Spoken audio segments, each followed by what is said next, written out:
بسم اللہ الرحمن الرحیم۔ السلام علیکم دوستو، I'm Murid Saleem, welcome to my YouTube channel Novel Orchid. کیسے ہیں آپ سب لوگ؟ جی تو گائز آج ہم نے پڑھنی ہے ہوس کو ہے نشاط کار، ریٹن بائی صبا اسکول کی لاسٹ ایپیسوڈ۔ تو اس سے پہلے اگر آپ نے میرے چینل ناول آرچڈ کو سبسکرائب نہیں کیا تو سبسکرائب کر لیں اور ساتھ میں بیل آئیکن بھی پریس کر لیں تاکہ آنے والی ویڈیو آپ کو ملتی رہے۔ اور میرا خیال ہے کہ 3 کے ہونے میں تھوڑا ہی ٹائم رہ گیا ہے، مطلب کافی کم سبسکرائبر رہ گئے ہیں، آلموسٹ 10 رہ گئے ہیں، تو وہ مجھے امید ہے آپ انشاءاللہ آج پورا کر لیں گے۔ تو کل سے ہم سٹارٹ کریں گے انشاءاللہ تعالی ایمن عبدل کا ناول۔ یہ ابھی آپ کو میری آواز میں تھوڑا سا فرق محسوس ہو رہا ہوگا، میں ابھی سو کے اٹھی ہوں۔ ایکچولی میں آپ لوگوں کے لیے ایپیسوڈ رات کو ریکارڈ کر کے رکھتی ہوں تاکہ صبح پہ میں جب اٹھتی ہوں تو میں اپلوڈ کر دیتی ہوں، لیکن کل رات نہ لائٹ تھی نہ میرے موبائل کی چارجنگ تھی تو میرے سے ریکارڈنگ نہیں ہو سکی۔ ابھی بھی لائٹ چلی گئی ہے، ٹرانسفارمر چینج ہو رہا ہے، پتہ نہیں کب آتی ہے، تو میں نے کہا پہلے میں نے ناشتہ بھی نہیں کیا، میں نے کہا پہلے ریکارڈنگ کر لوں، اس کے بعد اس سے پہلے کہ پھر چارجنگ جائے یا کچھ اس طرح کا چکر ہو، تو پہلے آپ کو یہ لاسٹ ایپیسوڈ ریکارڈ کر کے رکھ لوں، پھر جیسے ہی لائٹ آئے گی ویسے اپلوڈ کر دوں گی۔ تو آئیے پڑھتے ہیں ہوس کو ہے نشاط کا، written by Saba school, last episode. بولو کیا سلوک کیا جائے تمہارے ساتھ، وہ تیز لہجے میں پوچھ رہا تھا۔ میں جانتی ہوں میرے باپ کا گناہ بہت بڑا ہے اور بعض گناہوں کا کوئی کفارہ نہیں ہوتا، کچھ غلطیاں ناقابل معافی ہوتی ہیں۔ اگر تم آنے والے کے کون مہتاب خان اور رانی ماں دینا چاہتے ہو تو میں کیا کہہ سکتی ہوں؟ میرے پاس باپ کا گناہ کا کفارہ ادا کرنے کا کوئی طریقہ، کوئی راستہ نہیں ہے۔ آن آبرو ہے جو تم چھین لینا چاہتے ہو۔ تم کیوں غلام محمد یا جاوید اختر بننا چاہتے ہو؟ وہ روتے ہوئے اسے دیکھتے ہوئے اٹک اٹک کر بولی۔ کیونکہ آن کا بدلہ آن ہوتا ہے، اسوی نے جواب دی۔ اسے اپنی یہ دلیل انتہائی گھٹیا محسوس ہوئی تھی، وہ خود سے بھی شرمسار ہو گیا اس لمحے۔ یہ تم کہہ رہے ہو؟ تم تو ایک اچھے انسان ہو، تم کیوں اپنا کردار داغدار کرنا چاہتے ہو؟ تم وہ مت کرو جو میرے باپ نے کیا، اور جب تو وہ میرا باپ بھی نہیں تھا، پھر تم مجھے کیوں سزا دینا چاہتے ہو؟ پلیز تم میری جان لے لو، مار دو مجھے، میں تمہیں اپنا خون معاف کرتی ہوں۔ میں یہ تحریری بیان طور پر یہ لکھ کر دینے کو تیار ہوں کہ میری موت کا ذمہ تمہیں نہ ٹھہرایا جائے اور تم سے اس سلسلے میں کوئی پاسپورٹس کوئی تفتیش نہ کی جائے، مگر خدا را میری آن آبرو کا خون مت کرو، میرے کردار کو تار تار مت کرو، میری عزت و عصمت کا قتل مت کرنا اسوی پلیز، وہ روتے ہوئے بولی، اور اسوی جو اس کے شانوں کو تھام چکا تھا اس کی بے بسی کو دیکھ رہا تھا۔ وہ نفی میں سر لاتی روتی ہوئی اس کے سامنے ہاتھ جوڑ کر بے بسی سے التجا کر رہی تھی۔ وہ چند لمحے سے یوں ہی دیکھتا رہا، پھر ایک دم سے اسے چھوڑ کر کمرے سے باہر نکل گیا۔ وہ حیران ہراساں پریشان تھی، دروازے کو دیکھتے ہوئے روئے گی، اور تھوڑی دیر بعد واپس آیا تو مولوی صاحب اس کے ساتھ تھے اور گواہ بھی موجود تھے۔ ذرا ہی دن میں عیشا اور اسفندیار خان کا نکاح ہو گیا اور عیشا کو اس کے اصل نام کا علم بھی نکاح کے وقت ہوا تھا۔ وہ مسز اسفندیار خان بن گئی تھی اور ابھی اطمینان تو اسے ہو گیا کہ اس کی عزت محفوظ تھی۔ اس نے اپنے آنسو پونچھ لیے اور دل جو ایک دم سے سکون سے بھر کے اس پر حیران ہوتی وہ بستر پر آرام سے بیٹھ گئی۔ شاید اپنے دلہا کے انتظار میں وہ دلہن تو واقعی بن گئی تھی، اگرچہ چوڑیاں ٹوٹ کر کلائی میں کھپ گئی تھیں، گجرے اپنی موت پر رو رہے تھے، میک اپ آنسوؤں میں بہہ گیا تھا، تب بھی وہ بلا کی حسین و دل نشین لگ رہی تھی۔ تھوڑی دیر بعد اسفندیار خان عرف اسفی کمرے میں آیا تو عیشا کا خوف زدہ ہو کر دل بڑے زور سے دھڑکا تھا۔ اس نے بے اختیار سر اور نظر اٹھا کر اس کی جانب دیکھا۔ وہ ہلکے آسمانی رنگ کے کرتے شلوار میں ملبوس تھا اور بے حد وجیل مگر پریشان دکھائی دے رہا تھا۔ عیشا کو لب پھینچے دیکھے جا رہا تھا، پھر چند منٹ بعد وہ الٹے قدموں سے کمرے سے باہر نکل گیا۔ عیشا تو خود کو اس کے ہر سلوک کے لیے تیار کر رہی تھی، وہ جو اسے نکاح کے بغیر چھونے اور بے آبرو کرنے پر آمادہ تھا، اب نکاح کر کے حق و اختیار حاصل کر کے بھی بنا اس سے کچھ کہے کمرے سے ہی چلا گیا۔ عیشا حیران رہ گئی مگر شکر بھی ادا کرنے لگی کہ فی الحال تو اس کی اسوی سے جان چھوٹ گئی تھی۔ وہ رو رو کر اس قدر ہلکان ہو چکی تھی کہ وہ دروازہ اندر سے لاک کر کے بستر پر آ کر لیٹ گئی۔ اللہ یار خان اور پلوشے نے اپنے بیٹے کا نام اسفندیار خان رکھا۔ پیار سے اسے بیجی نے یعنی اس کی دادی نے اسے اسفی کہنا شروع کیا تو وہ سب کے لیے اسفی ہو گیا۔ رانی نے ایک صحت مند مگر ذہنی طور پر کمسن بچے کو جنم دیا تھا۔ پلوشے نے مہتاب خان کو اپنا بیٹا ظاہر کیا مگر باتیں بنانے والوں نے یقین نہیں کیا۔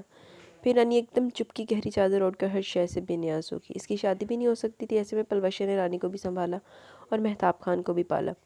اسفندیار خان جوں جوں بڑا ہوتا گیا اسے رانی سے محبت اور ہمدردی ہوتی گئی۔ وہ رانی کو رانی ماں کہتا تھا اور وہ رانی کی چپ اسے بہت اداس کر دیتی تھی۔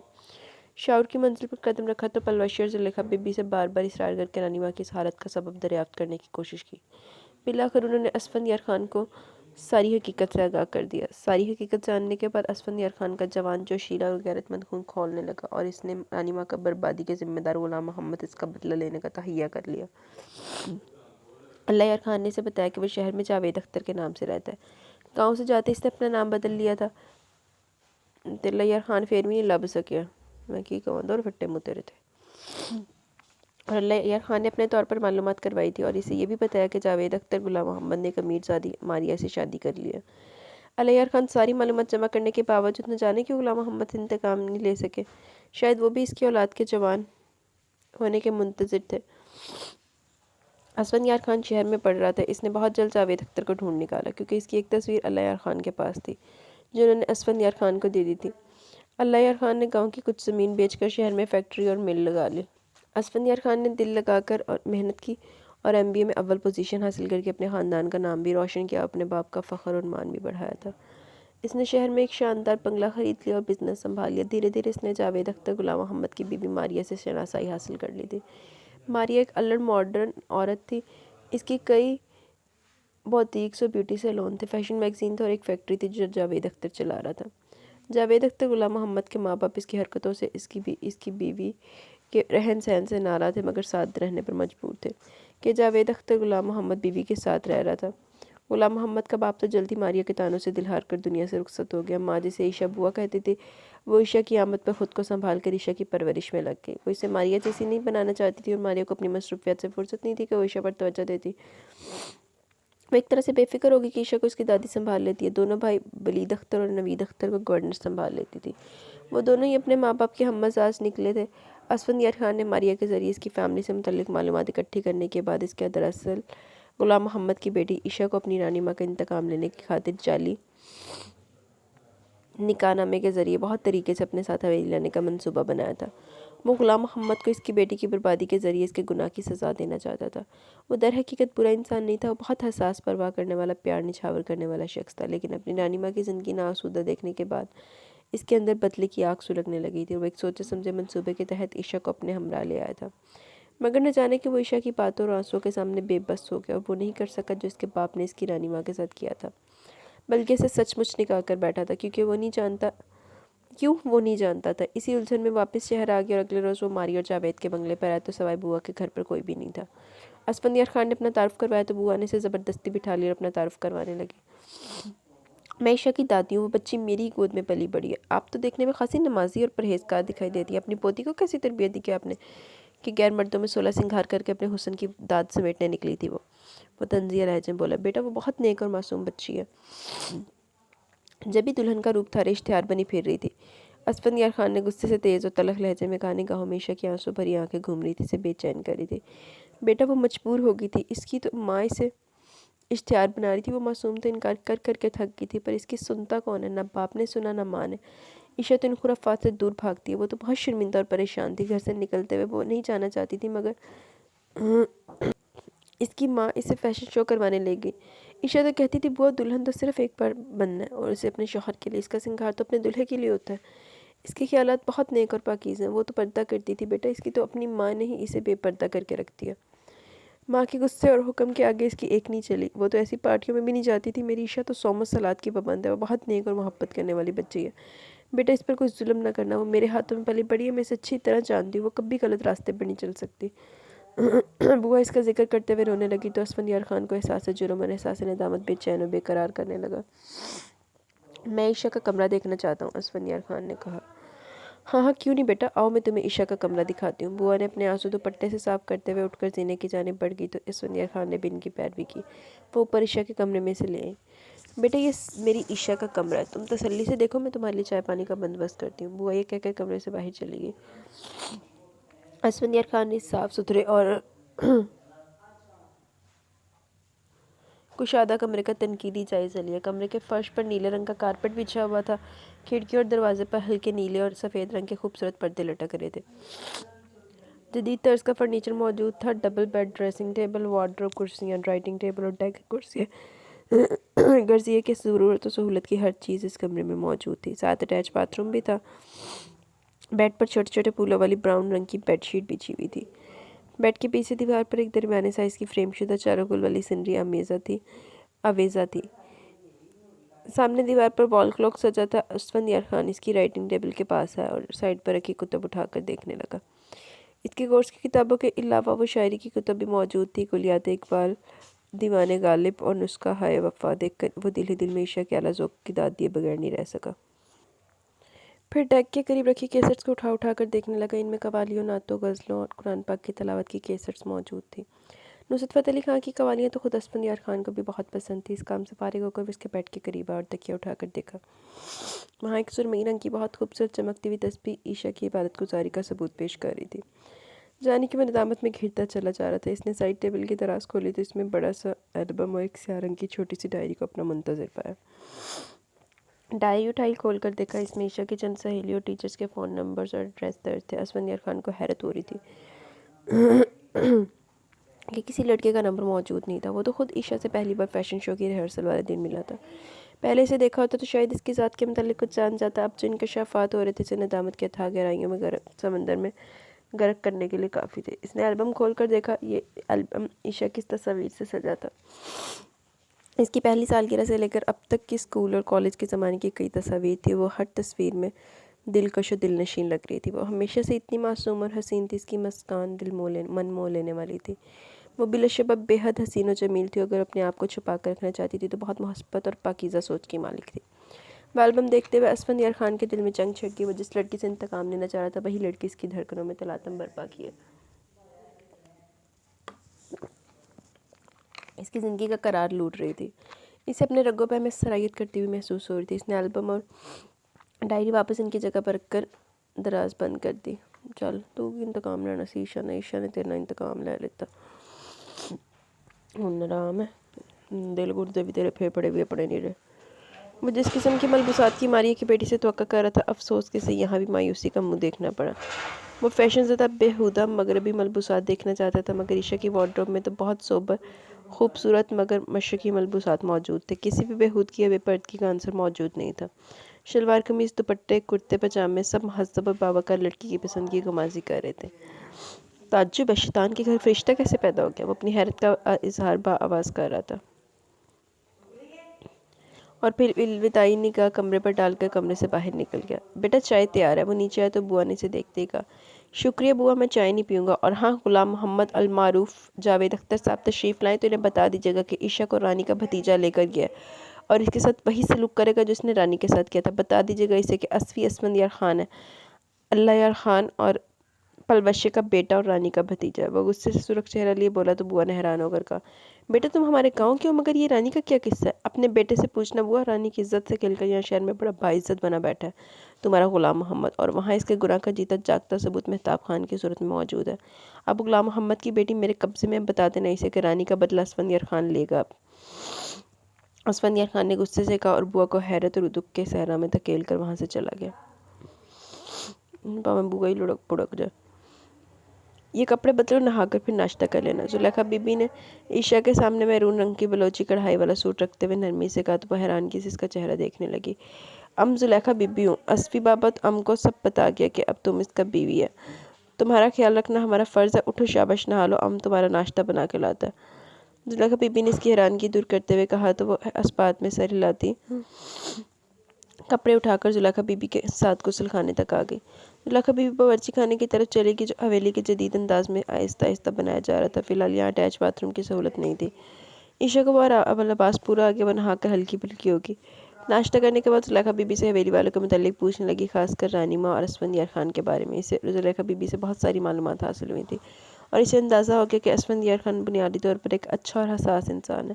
وہ جو کچھ کرنے چلا تھا وہ رانی ماں کے ساتھ ہونے والی زیادتی پر اس کا فطری رد عمل تھا، اور اس کی جگہ کوئی اور ہوتا تو بھی ایسے ہی کرتا، مگر اسفندیار خان تو گناہ سے بچ گیا تھا اس سے نکاح کر کے۔ اب نہ جانے وہ کیا سوچ رہا تھا، کیا کرنے والا تھا اس کے ساتھ۔ عشاء کا دل یہی سوچ رہا تھا۔ اسفی آیا تھا اور چلا بھی گیا بوا، اب وہ اس گھر کا داماد ہے۔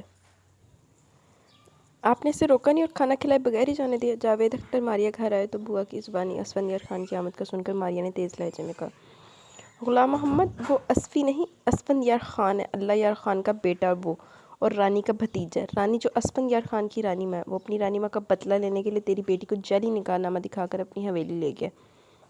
بوا نے جاوید اختر کو غصے سے دیکھتے ہوئے سخت لہجے میں بتایا تو اس کے چہرے کا رنگ فک ہو گیا۔ وہ سٹپٹا گیا۔ کیا کہہ رہی ہو بوا؟ جعلی نکاح نامہ؟ ماریہ حیرت سے چیخی۔ ہاں تم لوگوں کے گناہوں کی سزا اس معصوم لڑکی کو مل رہی ہے۔ دولت مند داماد کے لالچ میں باہر کے باہر ہی تم نے لڑکی کو غیر مرد کے حوالے کر دیا، اور غلام محمد تیرا گناہ مہتاب خان کی صورت میں رانی کے پاس موجود ہے، حوصلہ ہے تو جا کے اسے اپنا نام دے۔ بوا نے غصیلے اور تیز لہجے میں کہا۔ وہ تو خاموش تماشی بن کر رہ گئی تھی، مگر یہ معاملہ اتنا سنگین تھا کہ انہیں غصے کا اظہار کرنا پڑا۔ وہ تو خود سے شرمسار تھی کہ انہوں نے ایسی بد کردار اولاد کو جنم دیا تھا جس سے نہ غیر کی بیٹی کی عزت محفوظ تھی اور نہ ہی اپنی بیٹی کی عزت محفوظ تھی۔ جاوید یہ کیا معاملہ ہے؟ کون ہے رانی؟ سچ سچ بتاؤ مجھے۔ ماری نے جاوید اختر غلام محمد کو کھا جانے والی نظروں سے گھورتے ہوئے جواب مانگا تو وہ سر پٹا کر بولا، میں کسی رانی کو نہیں جانتا، نہ جانے اسفی کس کے دھوکے میں ہماری بیٹی کو لے گیا۔ کچھ تو ہے، وہ شخص یوں ہی تو ہماری بیٹی کو لے کر نہیں گیا، ایسے ہی تو ہمارے سے اتنی بڑی گیم نہیں کھیل گیا۔ جاوید اگر عشاء کے ساتھ کوئی زیادتی ہوئی تو ہم کسی کو منہ دکھانے کے قابل نہیں رہیں گے۔ کچھ کرو اور یاد رکھو، اگر رانی نامی عورت سے تمہارا کوئی تعلق ہوا تو میں تمہیں شوٹ کر دوں گی۔ ماری نے سخت غصے سے اسے دیکھتے ہوئے کہا، او کم آن ڈارلنگ، نوجوانی میں ایسی غلطی تو ہر کسی سے ہو جاتی ہے، تم بھی تو کتنے لڑکوں کے ساتھ گھومتی پھرتی تھی۔ شادی تو تم نے مجھ سے ہی کی نا، اور میں نے تمہیں شادی کے بعد کبھی کسی دوسری عورت کی طرف دیکھا بھی نہیں۔ چھوڑو اس قصے کو، رانی جو بھی ہے ہمیں اس سے کیا لینا دینا، ہمیں تو ہماری بیٹی عشاء کو واپس لانا ہے، اور عشاء کو میں خود واپس لے کر آؤں گا، تم پریشان مت ہو۔ جاوید اختر غلام محمد نے بے نیازی کا مظاہرہ کرتے ہوئے کہا تو وہ سر ہلا کر اپنا غصہ ضبط کرنے لگی، اور بوا اس کی بے حسی اور بے نیازی پر کڑ کر رہ گئی۔ دیکھتے صحیح کدھر دی بغیرت عورت ہے کہ ایک بغیرت نے دوسرے بغیرت نو وہ دیتی وضاحت دیتی تھی، وہ مطمئن بھی ہو گئی۔ یہ اس ٹائم نا میں بہت دکھی تے سڑی بیٹھی ہوں، مطلب ابھی یہ ناول ریکارڈ کرتے کرتے میں ایک اور ناول پڑھ رہی ہوں، میں وہ پڑھ رہی تھی لیکن انہوں نے منڈا مار دیتا رائٹر نے، میں غصہ چڑھ رہا۔ مین ہیرو نہیں تھا لیکن ہیرو تے سی نا خوش بھی آتے اگلے دن ہی مار دیتا، ہلے ولیمہ بھی نہیں ہویا سی۔ چلو خیر آؤ اپنے ناول تے آنے۔ وہ جب سے بوا سے مل کر عشاء کے کمرے کو دیکھ کر عشاء کے متعلق سب کچھ جان کر آیا تھا کہ احساس جرم اور احساس ندامت اسے اپنے حصار میں لیے ہوئے تھا۔ اس نے ایک معصوم لڑکی کو اپنے انتقام کی بھیٹ چڑھانے کی کوشش کی تھی، ایک پاک اور پاکردہ لڑکی کی عزت کی چادر داغدار کرنے کا منصوبہ بنایا تھا۔ ایک مرد کے گناہ کی سزا ایک معصوم لڑکی کو دینے کا ارادہ کیا تھا، اسے اپنی سوچ پر از حد شرمندگی محسوس ہو رہی تھی۔ بوا کی باتوں میں صداقت محسوس کر کے ہو رہی تھی۔ عشاء کا دلہن کے روپ میں جھجکنا پہلی ملاقات میں ماریہ کو زبردستی عشاء کا ہاتھ مسافے کے لیے اسفندیار خان کے ہاتھ میں دینا پڑا تھا۔ عشاء کا اپنی آن کی حفاظت اور بچاؤ کے لیے رونا، گڑ گڑانا، اللہ سے مدد مانگنا، اپنے آپ کو ختم کرنے کی دھمکی دینا۔ آہو پیر تانے تے دم مارے جس طرح تیرے پہلی ملاقات وچ جفیاں پپیاں کیتیاں سی نا۔ خود اسے سمجھانا کہ وہ برا نہ بنے، خود کو گناہ گار مت بنائے۔ اس کے جڑے ہوئے ہاتھ منت بھرا لہجہ، فریاد کرتے آنسو، بے بسی کا اظہار کرتی سسکیاں، بے گناہی کا احساس دلاتی آہیں، اس کا پاگل کر دینے والا معصوم حسن، بے خود کر دینے والا دلکش سراپا، مہکا دینے والا گلاب بدن، ایک ایک انداز، ایک ایک منظر اور لمحہ اسفندیار خان کو یاد آ رہا تھا، بے بس اور بے اختیار ہوتا جا رہا تھا۔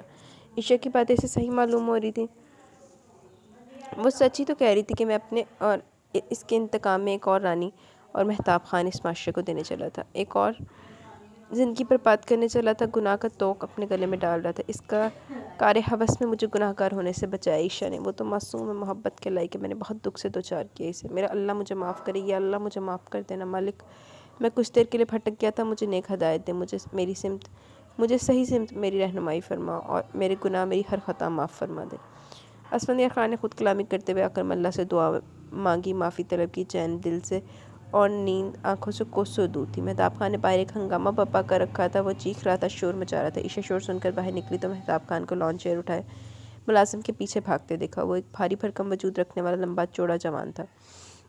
اس کی ذہنی عمر بلا شبہ کم تھی لیکن وہ جسمانیت پر سے ایک صحت مند اور مضبوط مرد تھا۔ زلیخا بی بی، کہ مہتاب خان کو کیا ہوا ہے؟ عشاء نے زلیخا بی بی سے پوچھا۔ دورہ پڑا اس کو، جب بھی اس کی مرضی کے خلاف کوئی بات ہوتی ہے اسی طرح آسمان سر پر اٹھا لیتا ہے۔ زلیخا بی بی نے تشویش زدہ نظروں سے حویلی کے باغ میں دوڑتے بھاگتے چیختے چلاتے مہتاب خان اور اپنی جان بچانے کے لیے دوڑتے ملازم کو دیکھتے ہوئے جواب دیا۔ حیرت ہے لیکن اب کس بات پر غصہ آیا اس سے؟ وہ منشی لال محمد بندوق صاف کر رہا تھا، یہ اس سے بندوق مانگنے لگا، منشی نے نہیں دیا کہ چل جاوے گا، بس یہ اس کے پیچھے پڑ گیا، اب جب تک یہ تھک نہیں جاوے گا یہ چین سے نہیں بیٹھے گا، تم بھی اندر چلو، کہیں تم کو یہ نقصان نہ پہنچا دے۔ زلیخا بی بی نے فکر مندی سے کہا تو وہ دکھ اور رحم بھری نظروں سے مہتاب خان کو دیکھتی ہوئی اپنے کمرے میں واپس چلی گئی۔ پتہ نہیں ماما پاپا کو اسفندیار خان نے مجھے یہاں لانے کی حقیقت بتائی ہوگی کہ نہیں، پاپا کی اصلیت سب کے سامنے آ گئی تو ماما تو قیامت کھڑی کر دیں گی۔ وہ تو اب تک اس بات پر خوش تھی کہ ان کی بیٹی ایک کروڑ پتی نوجوان سے بیاہی گئی ہے۔ وہ تو اپنے سرکل میں بڑے فخر سے یہ بات بتانے کے پروگرام ترتیب دے رہی تھی، اور اسفند یار وہ نہ جانے کہاں گیا مجھے یہاں چھوڑ کر، پتہ نہیں وہ میرے ساتھ کیسا سلوک کرے گا۔ وہ برا انسان نہیں ہے شاید، ورنہ شاید مجھ سے نکاح کرنے کے بجائے مجھے برباد کر چکا ہوتا۔ مجھے اپنے مثبت رویے اور عمل سے اسفندیار خان کے غصے اور انتقام کی آگ کو ٹھنڈا کرنا ہوگا، ورنہ بڑی تباہی ہوگی۔ اور مہتاب خان، وہ تو میرا بھائی ہوا نا، میرے باپ کی اولاد ہے وہ، اور پاپا نے کبھی پلٹ کر دیکھا نہیں کہ وہ لڑکی جسے وہ محبت کا فریب دے کر بے آبرو کر رہے تھے، اس پر کیسی کیسی افتاد پڑی ہے اس عرصے میں۔ آئی ہیٹ یو پاپا، آپ کی بیٹی ہونے پر شرم آنے لگی ہے مجھے، عشاء نے دل میں انہیں مخاطب کر کے کہا۔ آنکھیں ایک بار پھر جل تھل ہو گئی تھی۔ میں عموماً رات کے ٹائم بیٹھ کے ریکارڈنگ کرتی ہوتی تب جب کوئی ڈسٹربنس نہیں ہوتی ہے۔ آج بہت زیادہ ڈسٹربنس ہو رہی ہے، اس لیے کبھی میں ریکارڈنگ کر رہی ہوں، کبھی جا کے اپنا ناول پڑھ رہی ہوں، کبھی کچھ کر رہی ہوں۔ یہ رانی اب تک زندہ ہے، اور اسفندیار خان اس کا بھتیجا یہ کہاں یہاں تک کیسے پہنچ گیا؟ اور عشاء کو وہ رانی کی طرح بے آبرو کرنا چاہتا ہے؟ نہیں، وہ میری بیٹی کے ساتھ یہ سلوک نہیں کر سکتا، وہ تو بہت معصوم ہے۔ تو جنہاں لیتی اننا سلوک کیتا سی وہ معصوم نہیں نا سی، کمینے آدمی۔ جاوید اختر غلام محمد نے پریشانی کے عالم میں کمرے میں ٹہلتے ہوئے سوچا تو اس کے ضمیر سے آواز آئی، رانی بھی تو بہت معصوم سی، تم نے اس کی معصومیت اپنی ہوس کی بھیٹ چڑھا دی، اب وہی سلوک تمہاری بیٹی کے ساتھ ہوگا تو تمہیں ذلت اور رسوائی کا منہ دیکھنا پڑے گا۔ تیرے بھی زمین نامی کوئی شے ہے؟ نہیں، ایسا نہیں ہوگا، میں ایسا ہونے سے پہلے سب کچھ ختم کر دوں گا، جاوید اختر غلام محمد نے بآواز خطرناک لہجے میں کہا، اور کسی منصوبے پر غور کرنے لگا۔ اسفندیار خان احساس ندامت سے چور بکھرا شرمندہ سا 3 دن بعد حویلی پہنچ جاتا۔ پلوشر اور اللہ یار خان دوسرے گاؤں شادی میں شرکت کے لیے گئے ہوئے تھے، اب وہ بھی واپس آ گئے۔ زلیخا بی بی کی زبانی انہیں عشاء کے متعلق معلوم ہو گیا کہ اسفندیار خان کی بیوی ہے۔ ان دونوں کو وہ معصوم اور بے حد حسین سی عشاء بے حد پسند آئی، لیکن اسفندیار خان کے اس طرح چوری چھپے شادی کرنے پر انہیں شدید غصہ آ رہا تھا۔ وہ حویلی پہنچا تو سب سے پہلے ان دونوں سے سامنا ہوا۔ اسفی بیٹا، کون ہے وہ لڑکی؟ پلوشر نے پہلا سوال یہ کیا۔ وہ لڑکی میرا انتقام ہے، وہ آہستگی سے بولا، حالانکہ دل تو کچھ اور ہی کہہ رہا تھا، روح بھی کسی اور ہی ساز کی لے پر جھوم رہی تھی۔ کیا مطلب؟ اللہ یار خان نے پوچھا تو وہ رانی کی طرف دیکھتے ہوئے بولا، بابا جان، وہ لڑکی غلام محمد کی بیٹی ہے، اور میں اسے یہاں اس لیے لایا تھا کہ اس سے رانی ماں کے ساتھ ہونے والی زیادتی کا انتقام لے سکوں اور اس کے باپ کو ذلیل رسوا کر سکوں۔ تو تجھ میں اور غلام محمد میں کیا فرق رہ جائے گا؟ وہ لڑکی بھی یہی کہتی ہے، وہ ماں کی بات سن کر بولا۔ صحیح بولتا ہے وہ لڑکی، وہ تو ایک دم معصوم ہے، شبنم کی طرح صاف شفاف ہے۔ تم ایک بے گناہ لڑکی کو برباد کرنے چلا، اپنی دنیا آخرت خراب کرنے چلا۔ بولو، پلوشر نے غصے سے بولتے ہوئے اس کا گریبان پکڑ لیا، اس کے گال پر تماچا رسید کر دیا۔ وہ ششتر رہ کے اس کی ماں نے تو ہمیشہ پیار دیا تھا، اسے ماں کی ادا یہ انداز پسند ہے کہ وہ خود بھی نادم تھا۔ سن رہی ہے رانی، یہ تیرا بھتیجا غلام محمد کی بیٹی کو اٹھا لائے، یہ اس معصوم لڑکی کے ساتھ وہی سلوک کرنا چاہتا ہے جو غلام محمد نے تیرے ساتھ کیا تھا۔ رانی، یہ تیرا بدلہ ایک معصوم لڑکی سے لینا چاہتا ہے۔ پلوشر نے رانی کو شانوں سے پکڑ کر جھنجھوڑتے ہوئے کہا تو رانی کا جیسے سکتہ ٹوٹ گیا تھا۔ اس کے چہرے پر وحشت کے آثار نمایاں ہو گئے۔ یک وہ ایک دم سے چیخ پڑ کر اپنی جگہ سے اٹھی تو وہ تینوں انہیں کھڑکی کی دراز سے یہ سارا منظر دیکھتی سنتی عشاء بھی حیران رہ گئی۔ نہیں، تو دوسری رانی بنائے گا، تم کو ایسا نہیں کرنے دے گا، تم کو نہیں کرنے دے گا، اب کسی رانی کی عزت پامال نہیں ہوئے گا۔ سنا تم نے؟ رانی نے اسفندیار خان کا گریبان پکڑ کر ہذیانی کیفیت میں کہا۔ وہ پہلی بار اسے بولتے سن رہا تھا، اس کا دل بھرا ہے۔ رانی ماں، آپ کی عزت، وہ مشکل تمام بولا، اس کی عزت کا پردہ اللہ نے رکھا، تم تماشا مت بناؤ، ہماری تربیت ہمارے خون کو خراب ثابت کرنا چاہتا ہے تم یاد رکھو اسفندیار خان، تم کو اپنا دودھ نہیں بخشے گا، تم گناہ کا جواب گناہ سے دے کر گناہ گار بننا چاہتا ہے۔ پلوشر نے غصے سے کہا، اللہ یار خان جانے کس کرب سے گزر رہے تھے۔ آج دنیا جہاں کے سارے رکشے نا اسی ٹائمنگ میں گزرنے جب میں ریکارڈنگ کر رہی ہوں بیٹھ کے، اور بھی کوئی 2-4 رکشے رہ گئے تو بھی لنگ جان بارو، اور خاموش بیٹھے سن رہے تھے۔ انہوں نے بھی ایسا ہی سوچا تھا اپنی بہن کا بدلہ لینے کے لیے، مگر پھر ان کے اندر کا اچھا انسان انہیں اس گناہ بھرے انتقام سے بچا گیا تھا۔ بی جان، میں ایسا کچھ نہیں کرنا ہوتا تو 3 دن پہلے کر گزرتا۔ وہ بہت معصوم ہے، اس کی باتوں نے، اس کے آنسوؤں نے مجھے شرمندگی کے سمندر میں دھکیل دیا تھا۔ میں خود بھی اس کا سامنا کرنے کی ہمت نہیں پاتا، میں نے اسے سچ مچ نکاح کر لیا ادھر لا کر، پتہ نہیں کیوں، مگر میں غلام محمد سے بدلہ ضرور لوں گا، کیسے مجھے نہیں معلوم، ہاں اب وہ ادھر ضرور آئے گا۔ اسفندیار خان نے کہا تو عشاء اپنے کمرے میں چلی گئی۔ اثر کی اذان ہو رہی تھی، اسے اپنی عزت ایک محفوظ احساس میں گر جانے پر اللہ کا شکر بھی تو ادا کرنا تھا۔ ادھر اس کی موت اس کو لائے گا، رانی نے غصے سے تیز لہجے میں کہا۔ رانی ماں، اسفندیار خان نے رانی کو اپنے سینے سے لگا لیا، وہ بلک بلک کر رو رہی تھی۔ اسفندیار خان سمیت وہ دونوں بھی آپ دیدہ ہو گئے۔ اسفندیار خان، عشاء بیٹی اب اس حویلی کی عزت ہے، ہمارا بہو ہے، اس کے ساتھ کوئی زیادتی نہیں کرنا۔ اللہ یار خان نے اسے حکم دیا تو وہ سر ہلا کر اس کے کمرے کی طرف بڑھ گیا۔ زیادتی تو اس نے میرے ساتھ کی ہے بابا جان، میں تو محبت اور ندامت میں ایک ساتھ غرق ہو گیا ہوں۔ اسفندیار خان دل میں نے جواب دیتا کمرے میں داخل ہوا تو سامنے کا منظر اسے اپنی جانب کھینچنے لگا۔ عشاء نماز کے آخر میں ہاتھ پھیلائے دعا مانگ رہی تھی۔ اشک موتی بن کر اس کی آنکھوں سے ٹوٹ رہے تھے اور اس کے سبھی رخساروں پر پھسل رہے تھے۔ ہلکے گلابی رنگ کے دوپٹے کے حالے میں اس کا چاندنی بکھیرتا چہرہ اسفندیار خان کے دل میں ہلچل مچا رہا تھا۔ عشاء نے دعا ختم کر کے چہرے پر ہاتھ پھیرے تو نگاہ دروازے کے قریب کھڑے اسفندیار خان پر پڑی تھی، لیکن اب وہ اس کی آمد پر خوفزدہ یا غیر محفوظ محسوس نہیں کر رہی تھی خود کو۔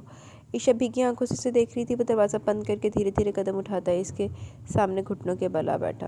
عشاء نے دیکھا وہ بہت بکھرا بکھرا، الجھا الجھا اور بے چین و بے قرار تھا۔ وہ اس کے وجیح چہرے کو دیکھ رہی تھی، جانے کیا تھا اسفندیار خان کی نیلگوں آنکھوں میں کہ اسے اپنا آپ ان میں ڈوبتا ہوا محسوس ہوا۔ دل کی دھڑکن ایک دم ہی بے ترتیب ہوئی اور دل زور سے دھڑکنے لگا تھا۔ چہرہ آپ ہی آپ گلنار ہونے لگا۔ عشاء نے بے اختیاری سر ہی نہیں نظر بھی جھکا لی اور وہ جو اس کو بڑی محبت سے دیکھ رہا تھا اس کی اس ادا پر بے نثار اور بے قرار ہو اٹھا۔ اس نے اس کے معصوم چہرے کو اپنے ہاتھوں کے حالے میں لیا تو عشاء بوکھلا گئی۔ آنکھیں میچ لی کہ جانے وہ کیا کرنے والا ہے۔ اسفندیار خان ذرا سا مسکرایا، پھر نرمی سے اس کے آنسو پہنچے اور اپنے حق کا استعمال کرتے ہوئے اپنے احمر لب اس کی چمکتی پیشانی پر رکھ دیے۔ اسفند، عشاء نے تڑپ کر بے اختیار اس کا نام لیا۔ فی الحال تمہیں رونمائی میں دینے کے لیے میرے پاس یہی تحفہ ہے۔ اسفندیار خان نے اس کے چہرے کو بغور دیکھتے ہوئے کہا تو وہ تو اس کے لمس کی حدتوں اور اس کی محبتوں پر سٹپٹا کر رہ گئی۔ یہ سب خواب ہے یہ حقیقت؟ وہ بے یقینی کی سی کیفیت میں اس کا چہرہ دیکھ رہی تھی کہ اسفندیار خان وہیں اس کی گود میں اپنا سر رکھ کر لیٹ گیا۔ عشاء کے تو پسینے چھوٹ گئے، ایک اندیکھی آگ اس کے پورے وجود میں دہکنے لگی۔ میں بہت تھک گیا ہوں عشاء، میں ٹوٹ گیا ہوں، مجھے پھر سے جوڑ دو، بکھر گیا ہوں، مجھے سمیٹ لو، میں 3 راتوں سے نہیں سویا ہوں، میں سونا چاہتا ہوں، مجھے اپنی آغوش میں سلا دو، بہت تھک گیا ہوں میں، مجھے آرام بخش دو عشاء۔ وہ آنکھیں موند کر بہت کربناک اور تھکے تھکے لہجے میں گویا ہوا تو عشاء کی آنکھیں پھر سے آنسوؤں سے بھر گئی۔ وہ بہت حساس دل رکھنے والی لڑکی تھی۔ وہ محسوس کر رہی تھی کہ اسفندیار خان بہت اچھا اور پرخلوص انسان ہے، جبھی تو وہ اس کے ساتھ کیے گئے اپنے سلوک پر اس قدر نادم ہے، بکھرا ہوا ہے۔ اب وہ اس کا شوہر بھی تو تھا اور اس کے پاس سکون اور آرام کی خاطر آیا تھا۔ عشاء کو اس کی معصومیت پر، اس کی اس ادا پر بے اختیار پیار آنے لگا۔ دل نے کہا کہ اب تو وہ سارے حق رکھتا ہے تم پر، اب کیسے جھجک؟ سو اس نے بھی دھیرے سے ہاتھ بڑھایا اور اس کی پیشانی پر بکھرے ہاں ہاں یار بالوں کو نرمی سے پیچھے کیا اور نرمی سے اس کے بالوں میں اپنی کومل سی انگلیاں پھیرنے لگی۔ اسفندیار خان نے اس کا دوسرا ہاتھ تھام کر پہلے اپنے چہرے سے مس کیا، پھر اپنے ہاتھوں میں متاع حیات کی طرح سمیٹ کر اپنے سینے پر سجا لیا۔ عشاء اس انہونی پر حیران تھی۔ جو تعلق نفرت سے شروع ہوا تھا وہ یکایک محبت میں تبدیل ہو گیا اور ایک دم سے ان دونوں کو ایک دوسرے کے اتنے قریب لے آیا کہ اس کی عزت سے کھیلنے کے ارادے سے اسے یہاں لانے والا اب اسے اپنی عزت بنائے اس کی آغوش میں سر رکھ کر لیٹا تھا اور اسے محبت اور اپنائیت کا بھرپور احساس دلا رہا تھا۔ چند منٹ بعد اسفندیار خان گہری اور پرسکون نیند سو رہا تھا۔ عشاء کی آنکھیں محبت سے اس کے حسین چہرے پر حصار باندھے ہوئے تھیں۔ مہتاب خان اچانک بیمار ہو گیا، کوئی دوا حلق سے نیچے اتارنے کو تیار نہ تھا۔ رانی اس کی حالت دیکھ دیکھ کر ماضی کے دکھوں کے گرداب میں الجھتی جا رہی تھی۔ خود پہ گزری قیامت کا ایک ایک لمحہ اسے یاد آ رہا تھا۔ وہ بے چینی و بے قراری کے عالم میں کمرے میں چکراتی پھر رہی تھی۔ اس کے بس نہیں چلا تھا کہ وہ کسی طرح غلام محمد کے ٹکڑے ٹکڑے کر ڈالے۔ نمونیا کا اثر ہے، اسے شہر لے جانا پڑے گا۔ اسفندیار خان کو گاؤں کی ڈسپنسری میں موجود ڈاکٹر نے مہتاب خان کے معائنے کے بعد بتایا تو وہ سوچ انداز میں بولا، ٹھیک ہے میں ابھی سے شہر لے جاتا ہوں۔ بھائی دوا کھا لو۔ عشاء اپنے ہاتھ سے مہتاب خان کو دوا کھلانے کی کوشش کر رہی تھی۔ نہیں کھانی۔ مہتاب خان نے اس کا ہاتھ غصے سے پرے ہٹاتے ہوئے اسے پیچھے دھکا بھی دے دیا۔ وہ بڑی بری طرح نیچے جا گرتی اگر اسفندیار خان نے تیزی سے اندر داخل ہو کر اسے تھام نہ لیا ہوتا۔ یہ تم سے نہیں سنبھلے گا، تم اپنی ننھی سے جان کو اس کے پیچھے ہلکان مت کرو، جاؤ اپنا ضروری سامان پیک کر لو، ہمیں ابھی یہاں سے نکلنا ہے۔ اسفندیار خان نے اس کے میک اپ سے مبرہ چہرے کو بغور دیکھتے ہوئے نرم لہجے میں کہا اور اسے چھوڑ دیا۔ وہ حیران سی وہاں سے چلی گئی۔ اسفندیار خان نے جانے کہ اسے فارم ہاؤس چھوڑ گیا تھا جہاں کوئی بھی نہیں تھا سوائے ایک بوڑھے ملازم کے جس کا سپرد فارم ہاؤس کی دیکھ بھال کا کام تھا۔ مہتاب خان کے ساتھ پلوشیہ زلیخا بی بی اور ایک ملازم بھی ساتھ آ گیا تھا۔ اسفندیار خان نے مہتاب خان کو شہر کے بہترین ہسپتال میں داخل کروایا لیکن اس کی حالت بگڑتی جا رہی تھی۔ اسفندیار خان کو غلام محمد کا انجام قریب نظر آ رہا تھا۔ مہتاب خان ICU میں تھا، اسے آکسیجن لگا دی گئی تھی۔ اسفندیار خان نے جاوید اختر غلام محمد کو فون کیا، دوسری بال پر اس نے فون ریسیو کر لیا۔ غلام محمد اپنے بیٹے سے نہیں ملو گے کیا؟ مہتاب خان تمہارے گناہ کا پھل ہے، وہ ہسپتال میں زندگی اور موت کی کشمکش میں مبتلا ہے، تم کیسے باپ ہو اپنی اولاد کے لیے ذرا بھی پریشان نہیں ہو؟ اسفندیار خان نے کہا تو وہ غصے سے بولا، بکواس بند کرو، میں کسی مہتاب خان کا باپ نہیں ہوں، تمہاری رانی بیگم تھی ہی بد کردار۔ شٹ اپ، میری رانی ماں پر الزام لگا تو تمہاری بوٹیاں کر کے چیل کووں کو کھلا دوں گا، تمہارا انجام دور نہیں ہے، تم کتے کی موت مرو گے۔ اسفندیار خان نے غصے سے چیخ کر کہا، میری بیٹی کا تم اپنی بیٹی سے صرف اسی صورت میں مل سکتے ہو جب تم مہتاب خان کو اپنا بیٹا تسلیم کرو گے، اسفندیار خان نے اسپاٹ لہجے میں جواب دیا۔ ایسا ناممکن ہے۔ رہی بات عشا کی تو اسے تو میں بازیاب کروا ہی لوں گا، خواہ اس کے لیے مجھے تمہارا خون ہی کیوں نہ کرنا پڑے۔ سنا تم نے؟ یہ کہہ کر جاوید اختر غلام محمد نے فون بند کر دیا۔ صبح سے رات ہو گئی اور اگلی صبح مہتاب خان کی زندگی کی شام ثابت ہوئی۔ وہ مر گیا تھا یوں اچانک، ذرا سی بیماری نہیں سہ سکا۔ اتنا مضبوط مرد تھا، لیکن اس کی بیماری اور وہ بھی 2 دن کی بیماری کے بعد اچانک موت نے اسے واقعی 3-4 سال کا بچہ ثابت کر دیا، جو نمونیا جیسے مہلک مرض کو سہ نہیں پایا۔ پلوشے کی حالت بہت ابتر تھی۔ انہوں نے تو مہتاب خان کو اپنی سگی اولاد کی طرح پالا تھا۔ اس کی موت کا غم بھی بہت گہرا تھا۔ اسفندیار خان کا تو وہ بھائی تھا، ایک عمر گزاری تھی اس کے ساتھ، وہ بھی ماں کو اپنے ساتھ لگا کر پھوٹ پھوٹ کر رویا۔ زلیخا بی بی بین ڈالتی بلکتی رہی۔ مہتاب خان کی میت کہاں پہنچی تو حویلی میں جیسا کوہرام مچ گیا۔ رانی اپنے بیٹے کی میت دیکھ کر پاگلوں کی طرح چیخنے لگی، کبھی رونے لگتی، کبھی ہنسنے لگتی۔ اس کی خاموشی کا قفل ٹوٹا تھا تو اسے پرانی باتیں یاد آ رہی تھی اور بنا ارد گرد کی پرواہ کیے بولے چلی جاتی تھی۔ اللہ یار خان اور پلوشے کو بھی یہ فکر پریشان کر تھی کہیں رانی گاؤں والوں کے سامنے غلام محمد کا ذکر نہ کر دے، ورنہ جو بات وہ آج لوگوں کے سامنے کہتے آئے تھے وہ غلط ثابت ہو جائے گی اور اس میں نئے سرے سے بدنامی کی ذلت اٹھانے کا حوصلہ نہیں۔ لہٰذا رانی کو علیحدہ کمرے میں رکھنے کا فیصلہ کیا تھا۔ ہمارا بچہ مر گیا، ہمارا مہتاب خان مر گیا، اس کے باپ کو خبر کرو کہ اس کا بیٹا مر گیا، وہ اس کے جنازے میں نہیں آئے گا، ہمارا بیٹا مر گیا، مر گیا۔ رانی ہذیانی کیفیت میں روتے ہوئے چیختے ہوئے اپنا دکھ بولتے مہتاب خان سے لپٹ گئی۔ اسفی او یارا، اسے اٹھاؤ، سنبھالو، اس کو کمرے میں لے کر جاؤ، ابھی سب لوگ ادھر جمع ہوں گے، ہم کس کس کے سوال کا جواب دیں گے؟ اللہ یار خان نے روتے ہوئے بیٹے سے کہا۔ رانی ماں اٹھے، مہتاب خان کو سونے دو، بہت تکلیف میں تھا نا، اب اسے تکلیف نہیں ہوگی، آپ روئے نہیں رانی ماں۔ رانی ماں، اسفندیار خان نے رانی کو شانوں سے پکڑ کر اٹھانا چاہا مگر وہ بے جان سی ہو کر مہتاب خان کے سینے پر ہی ڈھہ گئی۔ رانی ماں آپ بھی چلی گئی؟ ساری زندگی حواس گم رہنے کے باوجود ذرا سی ہوش میں آپ کے اپنے بیٹے کے لیے ممتا بیدار ہو گئی کہ اس کی موت کا صدمہ ہی نہ جھیل سکی؟ رانی ماں یہ چپ کیا اس لیے تھوڑی تھی کہ ابدی چپ کی چادر اوڑھ رہی تھی آپ رانی ماں؟ اسفندیار خان روتے ہوئے بولا تو اللہ یار خان، پلوشی اور زلیخا بی بی دھاڑے مار مار کر رونے لگے۔ 25 برس کے حساب کے بعد رانی سچ مچ مر گئی تھی۔ سانسوں کا جو رشتہ اسے زندہ رکھے ہوئے تھا وہ بھی اس کے جگر کے ٹکڑے کے ختم ہوتے ہی ٹوٹ گیا تھا۔ اس کا دل تو موم جیسا تھا، کیسے سہ پاتا اپنی جوان اولاد کا دکھ؟ سو ماں کا دل بھی بیٹے کے ساتھ ہی مر گیا۔ دونوں کی تدفین میں پورے گاؤں نے شرکت کی۔ حویلی میں تعزیت کرنے والوں کا تانتا بندھا تھا۔ مر گئے ہیں وہ دونوں ماں بیٹا، اب تو خوش ہو گئے نا تم؟ اسفندیار خان غصے اور شدید صدمے کی حالت میں جاوید اختر اور ماریہ کے گھر جا پہنچا۔ ماریہ کو رانی کی ساری کہانی معلوم ہو گئی تھی۔ دور فٹے منہ تیرے تے بھی ایڈا تو پھنے کھانا ہون آ گئے تھے۔ خوش تو تمہیں ہونا چاہیے تھا برخوردار کہ ایک پاگل عورت اور اب نارمل لڑکے سے نجات مل گئی۔ تم لوگ بھی کب تک ان کے رکھوالے بن کر رہتے؟ اچھا وقت قدرت نے موت کا مزہ چکھا دیا۔ جاوید اختر نے صفاقی اور بے نیازی سے کہا۔ موت کا مزہ تو اب تم چکھو گے جاوید اختر۔ نہ جذباتی ہونے کی ضرورت نہیں، تم میرا کچھ نہیں بگاڑ سکتے، جاوید اختر نے مسکراتے ہوئے کہا۔ جاوید تم گھٹیا اور نظر باز ہو یہ تو میں جانتی تھی، لیکن تم اس قدر شفاق اور کھیرے ہوئے شخص ہو یہ اندازہ نہیں تھا مجھے۔ تمہاری بیٹی اس شخص کی طویل میں ہے اور تمہیں کوئی فکر ہی نہیں ہے، ماریہ نے نفرت سے اسے دیکھتے ہوئے غصیلے اور تلخ لہجے میں کہا۔ مجھے فکر کیوں نہیں ہوگی ماریہ بیگم، مجھے تو سب سے زیادہ فکر ہے اپنی بیٹی کی۔ انشاءاللہ وہ بہت جلد ہمارے پاس ہوگی۔ میں نے پتہ لگا لیا کہ عشا کو اس نے کہاں رکھا ہے۔ عشا اب میری بیوی ہے، اسے یہاں لانا اب اتنا آسان نہیں ہے مسٹر اور مسز جاوید اختر۔ شکر ادا کیجیے کہ اپنی بوا کا کہ انہوں نے عشا کی تربیت بہت مہذب انداز میں کیا، بہت نیک سیرت اور باحیا لڑکی ہے، جب بھی میں نے اسے نکاح کر کے اسے بدنام ہونے سے بچایا۔ اگر وہ تم جیسی ہوتی تو یقیناً اب تک بے آبرو بدنام ہو چکی ہوتی، تمہاری ذلت اور رسوائی کا سامان بن چکی ہوتی۔ یہ مت سمجھنا کہ میں تم سے اپنی رانی ماں کا انتقام نہیں لوں گا۔ تم بس بہت بکواس کر لی تم نے، جاوید اختر نے اسفندیار خان کی بات کاٹ کر غصے سے کہا اور اپنے بیٹے کو اور ملازم کو آواز دے کر بلا لیا۔ پاپا اسے جان سے نہ مار دیں، ولید نے پستول اسفندیار خان کے سر پر رکھتے ہوئے کہا۔ اسے مار دے تو عشا کا سراغ کیسے ملے گا؟ وہ تو تم نے جھوٹ بولا تھا نا کہ ابھی کہ تم جانتے ہو کہ اس نے عشا کو کہاں رکھا ہوا ہے۔ ماریہ غصے سے بولی۔ ریلیکس ڈارلنگ، اس کا سب سے ٹھکانے میں جانتا ہوں، عشا کو ہم واپس لے آئیں گے، تم دیکھتے تو جاؤ میں اس کے ساتھ کرتا کیا ہوں۔ جاوید اختر نے سازشی انداز میں مسکراتے ہوئے کہا تو ماریہ تلخی سے گوئی ہوئی۔ جاوید اگر میری عزت پر کوئی حرف آئے تو یاد رکھو میں تمہیں کہیں کا نہیں چھوڑوں گی۔ یہ شان و شوکت، یہ ٹھاٹ پر میری وجہ سے ملے تمہیں، سوسائٹی میں میرا ایک نام ہے، مقام ہے، میں تمہارے ماضی کی کسی لغزش کے سبب اپنی بیٹی کو رسوا کروا کے خود کو بدنام زندگی گزارنے پر مجبور نہیں کر سکتی۔ جو بھی کرنا سوچ سمجھ کر کرو۔ عشا کے متعلق میں نے کیا کیا سوچا تھا سب کچھ چوپٹ ہو کے رہ گیا۔ اسے میں شوبز میں شہرت کی بلندیوں پر دیکھنا چاہتی تھی، ذلت کی پستیوں میں گھرا ہوا نہیں دیکھنا چاہتی تھی، سمجھے تم؟ ابھی بھی اس کو اپنے فائدے ہیں، ایدا دی ماما بھی ہونی ہیں۔ باپ تے چلو میرے سوندا میرے منہ جو گندا۔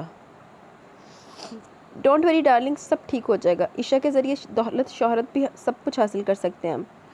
جاوید اختر نے مسکراتے ہوئے کہا۔ کتنے لالچی، حریص اور ہوس کے مارے ہوئے لوگ تم۔ اتنی دولت ہونے کے باوجود ہوس نہیں جاتی، شہرت کی ہوس، دولت کی ہوس، نفسانی خواہشات کی تکمیل کی ہوس، تعریف و ستائش کی واہ واہ کی ہوس، حسن کی داد پانے کی ہوس، اور تو اور اپنی باہر اور باپردہ بیٹی کے معصوم حسن و معصومیت کو کیش کروانے کی ہوس تم لوگوں کو فرحت و نشاط کا باعث محسوس ہوتی ہے۔ بیٹی کس حال میں، اس سے تمہیں کوئی غرض نہیں ہے۔ تم لوگوں کو تو اپنے نام اور مقام کی پائیداری کی ہوس نے مار رکھا۔ ٹھیک ہی کہہ گئے تھے مرزا غالب کے ہوس کو ہے نشاط کار کیا تم لوگوں نے اپنی نشاط، اپنی خوشی بیکار کے کاموں میں وابستہ کر رکھی ہے۔ ترس آ رہا مجھے تم سب پر۔ اسفندیار خان نے تعصب سے ان چاروں کو دیکھتے ہوئے تلخی سے کہا، ترس تو تم خود پر کھاؤ، کیونکہ اب جو سلوک ہم تمہارے ساتھ کریں گے تمہاری 7 نسلیں بھی نہیں بھول پائیں گی۔ اپنے بوڑھے ماں باپ کا ہی خیال کر لو، جن کا بہت سہارا اب صرف تم ہو۔ رانی و مہتاب خان کی موت کا صدمہ کم تو نہیں ہوا ابھی؟ تم انہیں اپنی موت کا غم دے کر زندہ درگور کرنا چاہتے ہو۔ جاوید اختر نے طنزیہ انداز میں مسکراتے ہوئے کہا، میں موت سے نہیں ڈرتا، اور مجھے یقین ہے کہ میری موت تمہارے ہاتھوں نہیں لکھی۔ تم جو کرنا چاہتے ہو کر لو، عشا اب تمہیں نہیں ملے گی۔ اسفندیار خان نے پورا اعتماد اور بے خوف لہجے میں کہا، ولید نوید، اسے 20 منٹ میں لے جاؤ، اور اس کی توازہ اس ہنٹر سے کرنا، اسے اتھرے گھوڑے کو سدھایا جاتا ہے۔ جاوید اختر نے اسپاٹ لہجے میں حکم دیا، انہوں نے اور اس کے خاص ملازم نے فوراً حکم کی تعمیل کی اور اسفندیار خان کو پستول کی زد میں رکھ کر دھکے دیتے ہوئے نیچے بیسمنٹ میں لے گئے۔ اسے بیسمنٹ میں 20 منٹ نہیں بیسمنٹ۔ بولو کہاں ہے عشا؟ ولید نے ہنٹر لہراتے ہوئے غصے سے پوچھا۔ میرے دل میں، وہ اطمینان سے مسکرا کر بولا۔ پھر تو تمہارا دل سینہ چیر کر باہر نکالنا پڑے گا، کیوں نوید؟ ولید نے صفاقی سے مسکراتے ہوئے نوید سے صلاح چاہی۔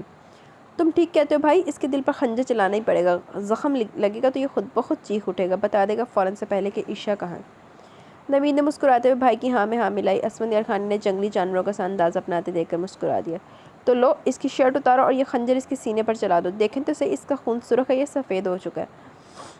ولید نے اپنے دائیں جانب بنے شیلف میں سے ایک تیز دھار والا خنجر نکال کر نوید کو دیتے ہوئے کہا۔ اسی دوران ملازم شکور زبردستی اس کی شرٹ اتار چکا تھا۔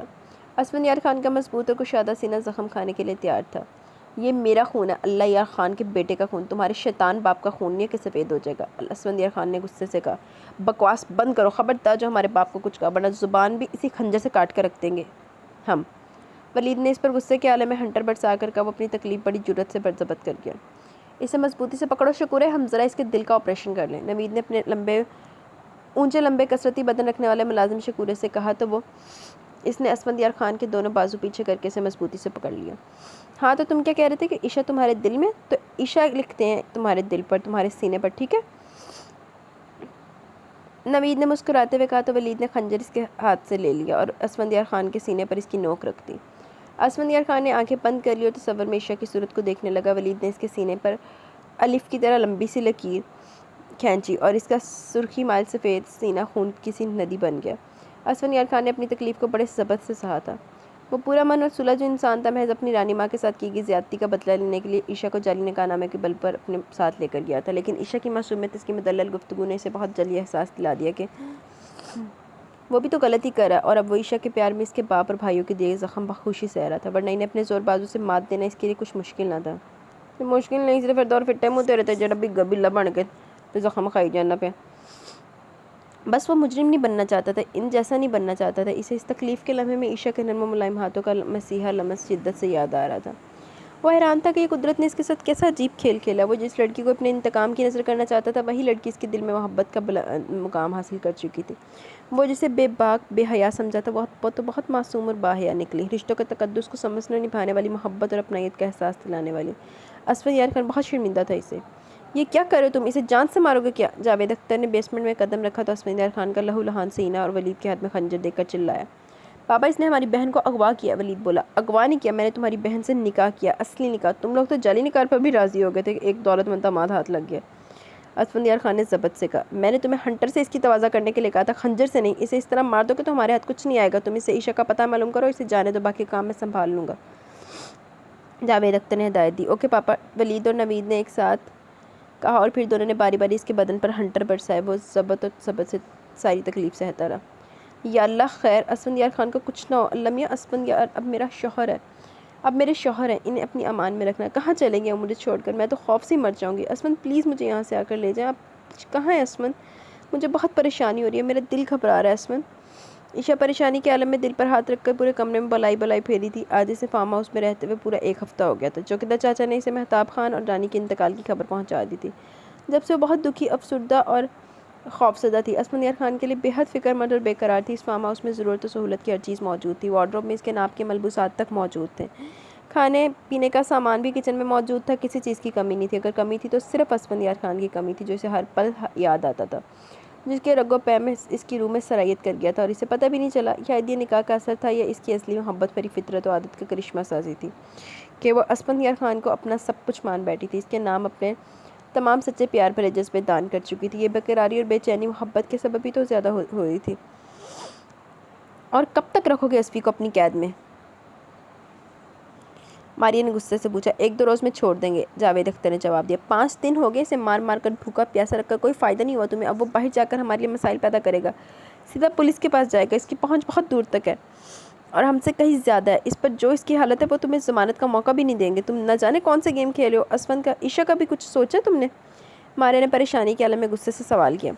ہاں سب سوچ لیا میں نے، تم بھی ذرا سا صبر کر لو، اسفندیار خان نے عشا سے سچ مچ نکاح کیا تو اس کی موت کی صورت میں اس کے حصے کی ساری جائیداد اس کی بیوہ یعنی ہماری بیٹی کو ملے گی، اور اگر عشا نہ رہے تو ہم اس کی موت کا الزام اسفندیار پر لگا کے اسے پھانسی کے پھندے تک پہنچا سکتے ہیں اور اسے پھانسی سے بچانے کے لیے اس کا باپ خوب ہاتھ پاؤں مارے گا، ہم معافی کے بدلے اسفندیار خان اور اللہ یار خان کی ساری پراپرٹی اپنے نام کرا لیں گے۔ کیسے؟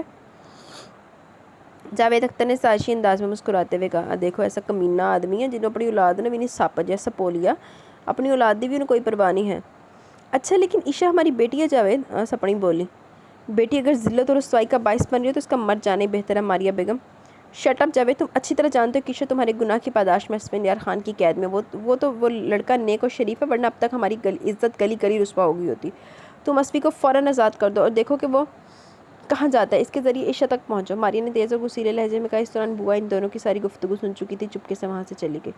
شکر ہے ماریہ بی بی دے بھی تھوڑی جنی باقی ہے غیرت۔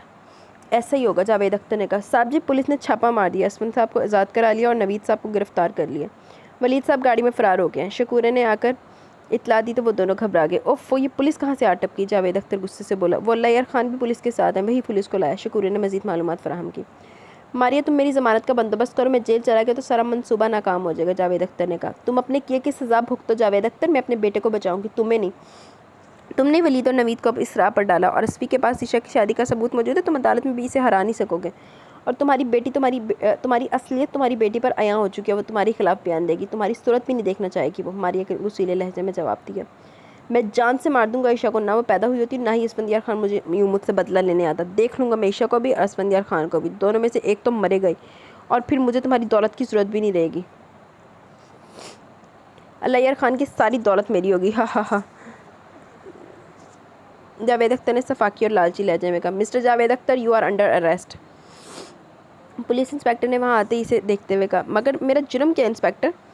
آپ نے اسفندیار خان کو اغوا کیا، انہیں حبس پہ جا میں رکھا، ان پر تشدد کیا، اس جرم میں انسپکٹر نے اس کے جرائم گنوائے۔ آپ کو غلط فہمی ہوئی انسپکٹر، اسفندیار خان تو میرا لاڈلا داماد ہے، میں بھلا اس کے ساتھ یہ ناروا سلوک کیوں کروں گا؟ ہاں البتہ نوید ولید کا اس سے معمولی سی بات پر جھگڑا ہو گیا، شاید انہوں نے غصے میں آ کر شرارت کی ہو، جوان ہے نا، گرم خون ہے، برے بھلے کی صحیح غلط کی پہچان نہیں ہے ان میں، نالائق یہ بھی بھول گئے کہ اسفندیار خان ان کا بہنوئی ہے، ان کی اس حرکت سے ان کی لاڈلی بیٹی کی شادی شدہ زندگی پر کتنا برا اثر پڑ سکتا ہے۔ جاوید اختر نے کمال ہوشیاری سے بات بناتے ہوئے کہا۔ یہ سب جھوٹ بول رہے ہیں انسپکٹر صاحب، میرے بیٹے کے ساتھ جو کچھ ہوا اس گھٹیا آدمی کے کہنے پر ہوا ہے، اللہ یار خان نے غصے سے حقارت سے دیکھتے ہوئے کہا۔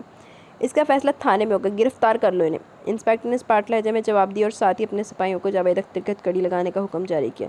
شکورے کو بھی پولیس نے گرفتار کر لیا، سب چلے گئے، ماریہ تنہا ہکا بکا کھڑی رہ گئی۔ ماریہ تیرے کرتوتہ نے تینوں اور تنہا کرنا حلی۔ عشا اسفندیار خان کی محبت اور کرب میں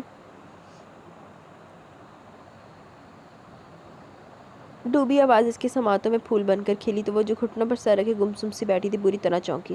وہ آ گیا تھا پورے 15 دن بعد، کمزور سا زخم خوردہ نڈھال سے اس کے سامنے کھڑا تھا۔ وہ چند لمحے اسے حیرت سے دیکھتی رہی، پھر اپنی جگہ سے اٹھی اور دوڑتی ہوئی اس کے سامنے آ کھڑی ہوئی، اور نہ جانے سے کیا ہوا، اس کا کومل سا ہاتھ اٹھا اور اسفندیار خان کے رخسار پر ثبت ہو گیا۔ وہ اس کی اس غیر معمولی حرکت پر حیرت سے اسے دیکھنے لگا۔ اسفندیار خان کا گریبان پکڑے روتے ہوئے اب وہ اسے جھنجھوڑ رہی تھی، اس کے سامنے اپنی بے قراری اور اضطراری کیفیت عیاں کر رہی تھی۔ کہاں تھے تمہیں ذرا بھی خیال نہیں آیا میرا، مجھے اس ویرانے میں اس جنگل میں تنہا چھوڑ کر چلے گی، اگر میں مر جاتی تو میری لاش بھی یہاں پڑے پڑے گل سڑ جاتی، تم بہت ظالم ہو اسفندیار خان، تم بہت بے حس ہو، اب تو جو بھی ہوں صرف اور صرف تمہارا ہوں، اسفندیار خان نے اسے شانوں سے تھام کر مسکراتے ہوئے جواب دیا۔ لیکن یار اگر عشا تم مرتی تو تمہاری لاش کیسے گلتی سڑتی، بار چوکیدار سی تے انہیں اطلاع دے دینی سی، کسی نے تیری کفن دفن کا انتظام ہو جانا سی، تو سوچ دی تے صحیح، کوئی پروگرام بنا دی تے صحیح، میرے ہوتے تو مجھے یہ چھوڑ کر نہ جاتے۔ پگلی تجھے چھوڑ کر جانے کا کس کافر کا دل چاہ سکتا ہے؟ تمہیں یہاں اس لیے چھوڑ کر گیا تھا تمہارا باپ تم تک نہ پہنچ سکے۔ حویلی کا راستہ تو اسے معلوم تھا نا، اور پھر نانی ماں اور مہتاب خان کی موت، مجھے بہت دکھ ہے ان کی موت کا، لیکن اس میں میرا کیا قصور تھا؟ میں تو خوف سے ہی مر جاتی۔ وہ روتے ہوئے بولی۔ وہ دونوں ایک دوسرے سے یوں پیار بھرے شکوے گلے کر رہے تھے جیسے انہوں نے باہمی رضامندی اور محبت سے شادی کی خوشگوار ماحول میں کی ہو، اور ایک دوسرے سے بہت پیار بھرے عہدوں پہ ماں باندھے ہوں۔ حالانکہ دونوں میں پیار محبت کی بات ہوئی تھی نہ ہی اظہار، پھر بھی دونوں ایک مضبوط بندھن میں بندھ کر ایک دوسرے کے لیے محبت اور راحت کا باعث بن گئے تھے، ایک دوسرے کے لیے اہم اور انمول ہو گئے تھے۔ کتنی عجیب بات تھی نا۔ نہیں مرتی کیونکہ تم ایک بہادر لڑکی ہو، حالات کا مقابلہ کرنے کی صلاحیت رکھتی ہو، میں ایسے ہی تو نہیں تمہیں یہاں چھوڑ کر گیا تھا۔ اسفندیار خان نے اس کے آنسو صاف کرتے ہوئے نرمی سے مسکرا کر کہا۔ ملنے تو آ سکتے تھے نا، وہ خفگی سے اس کے ہاتھ ہٹاتے ہوئے بولی تو اسفندیار خان کو بے اختیار اس پر پیار آنے لگا۔ اس کا میک اپ سے مبرہ چہرہ کتنا دلربا تھا کہ اس کا دل ہی ہلچل مچا رہا تھا۔ عشق کے شکوے گلے سے زندگی کی نوید سنا رہے تھے۔ اسفندیار خان نے گہرا سانس لے کر کہا، تم سے ملنے کی آس ہی تو تھی جس نے مجھے زندہ رکھا ہوا تھا، ورنہ شاید میں تو مر ہی جاتا۔ اللہ نہ کرے، کیسی باتیں کرے، اور یہ کیا ہوا تمہیں؟ عشا نے اپنے شکوے گلے اور خفگی بھلا کر اب جو اسے غور سے دیکھا تو تڑپ کر سوال کیا، تم تو بہت کمزور لگ رہے ہو، تم نے اپنا خیال نہیں رکھا نا؟ نہیں جانے اسفند، میرا خیال کسی اور نے بہت خوب رکھا ہے، دیکھو گی؟ اسفندیار خان نے مسکراتے ہوئے کہا تو وہ حیران پریشان سے اس کی صورت دیکھنے لگی۔ اسفندیار خان نے اپنی شرٹ اتار کر سائڈ پر رکھی کرسی پر پھینک دی۔ اسفند، عشا اس کے سینے پر زخم دیکھ کر چیخ اٹھی۔ اب اس کے سینے پر مرہم پٹی ہو چکی تھی۔ وہ جاوید اختر کی قید سے نکل کر اللہ یار خان کے ساتھ سیدھا ڈاکٹر کے پاس گیا تھا اور وہاں سے سیدھا عشا کے پاس آ گیا تھا۔ یہ بھی دیکھو۔ اسفندیار خان نے اس کی جانب اپنی پشت کر دی۔ اس کی دودھیا رنگت والی کمر پر جا بجا ہنٹر کے نشانات ثبت تھے۔ اسفند، یہ سب کیا ہوا؟ کس نے کیا یہ ظلم؟ عشا نے تڑپ کر اس کی پشت پر نرمی سے ہاتھ پھیرتے ہوئے اس کا رخ اپنی جانب موڑ لیا۔ تمہارے باپ اور بھائیوں نے، میں اتنے دن ان کی قید میں تھا۔ کیا؟ عشا خوفزدہ سی ہو کر اس کے حصار میں آ گئی۔ ہاں، وہ مجھ سے تمہارا پتہ پوچھ رہے تھے، میں نے کہہ دیا عشا میرے دل میں، دیکھ لو تمہارے دل میں رکھنے کی یہ سزا ملی ہے تمہیں۔ مجھے خنجر سے میرا سینہ چاک کرنے کی کوشش کی گئی تھی۔ او میرے خدایا! اسفند، وہ تڑپ کر بے قرار ہو کر اس کے سینے سے لپٹ کر بلک بلک کر رونے لگی۔ اس کے باپ اور بھائی اتنے شفاق بھی ہو سکتے ہیں، اسے یقین نہیں آ رہا تھا۔ ارے بابا، کچھ نہیں ہوا مجھے، تمہارے پیار نے مجھے بہت مضبوط کر دیا، یہ تکلیف اور کمزوری تو دنوں میں دور ہو جائے گی اگر تم میرے قریب رہو گی اور اپنی پیار بھری مسیحائی کا لمس میری روح میں اتارتی رہو گی۔ اسفندیار خان نے اس کے بالوں میں ہاتھ پھیرتے ہوئے پیار بھرے لہجے میں کہا تو وہ سر اٹھا کر اشک بہاتی آنکھوں میں حیرت سموئی سے اس کا چہرہ دیکھنے لگی۔ میں بہت محبت کرنے لگا ہوں تم سے، پتہ نہیں کیسے تم پہلی ملاقات میں مجھے بے چین کر گئی تھی۔ میں تمہارے ساتھ کچھ بھی برا نہیں کر سکا کیونکہ تم بذات خود بہت اچھی، بہت معصوم اور نیک سیرت تھی اور ہو، اور مجھے تم پر اپنے دشمن کی بیٹی سے بہت شدید محبت ہو گیا۔ آئی ریئلی لو یو عشا۔ اسفندیار خان نے اس کے چہرے کو چاہ سے دیکھتے ہوئے کہا، بوا کی دعا پوری ہو گئی ہے شاید، عشا نے خوشی سے بھیگتی آواز میں کہا۔ اور عشا کی دعا؟ اسفندیار خان نے اس کی تھوڑی پکڑ کر چہرہ اوپر کیا۔ وہ تو آپ ہیں، اب صرف آپ۔ وہ اس کے سینے سے لگ کر پھر سے رونے لگی۔ اسفندیار خان کی اتنی محبت نے اسے نہال اور سرشار کر دیا تھا۔ وہ اس کی خاطر اپنے سینے پر زخم کھا کر آیا تھا اور مسرور تھا، کوئی طنز کوئی طعنہ نہیں تھا اس کے باپ اور بھائیوں کے اس ناروا سلوک کا۔ وہ بہت مطمئن تھی کہ اس کا جیون ساتھی اس کی مضبوط پناہ گاہ اس کا پیار ہے۔ سچ عشا، تمہیں مجھ سے نفرت نہیں ہوئی؟ میں نے جو کچھ تمہارے ساتھ کیا۔ وہ خوشی سے کھل اٹھا۔ بےتابی سے پوچھا تو وہ روتے ہوئے بولی، وہ ایک فطری عمل تھا، آپ کی جگہ کوئی بھی ہوتا تو شاید اس سے بھی برا کرتا، مجھے اپنے سینے سے نہ لگاتا۔ عشا تم بہت اچھی ہو، تھینک گاڈ عشا، تم نے مجھے میری نظروں میں سرخرو کر دیا، پلیز رو مت، مجھے بہت تکلیف ہو رہی ہے۔ اسفندیار خان نے اسے مضبوطی سے اپنی باہوں کے گھیرے میں سمو کر اس کے سر پر بوسہ دے کر خوشی سے نم لہجے میں کہا، آپ یہاں بیٹھ جائیں، میں آپ کے کھانے کے لیے کچھ لاتی ہوں۔ عشا نے اس کی تکلیف کے خیال سے فوراً خود کو سنبھالتے ہوئے اس سے الگ ہوتے ہوئے کہا تو وہ بیڈ پر آ بیٹھا اور مسکراتے ہوئے اسے محبت سے دیکھتے ہوئے بولا، میری بھوک تو تمہیں دیکھنے سے مٹے گی، میرے سامنے بیٹھ جاؤ، مجھ سے باتیں کرو، ویسے تمہارے ہاتھ کی مار کھا کر میں کافی سیر ہو چکا ہوں۔ اسفندیار خان نے مذاق اور شرارت بھرے انداز میں آخری جملہ کہا مگر وہ سرتا پا احساس ندامت میں گڑ گئی۔ اس کے سامنے بیڈ پر بیٹھ کر اس کے چہرہ دیکھتے ہوئے بے اختیار اپنا ہاتھ اس کے دائیں رخسار پر رکھ دیا جس پر وہ تھوڑی دیر پہلے تماچا رسید کر چکی تھی۔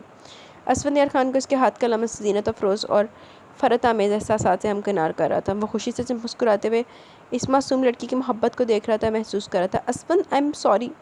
عشا نے ایک دم سے اس کے آگے ہاتھ جوڑ دیا۔ عشا پلیز، میں اس قابل کہاں کہ تم میرے سامنے ہاتھ جوڑو، پلیز مجھے گناہ گار مت کرو، صرف پیار کرو گی نا؟ اسفندیار خان نے بے قرار ہو کر اس کے ہاتھ تھام کر چوم کر محبت سے اس کے چاند چہرے کو دیکھتے ہوئے کہا تو عشا نے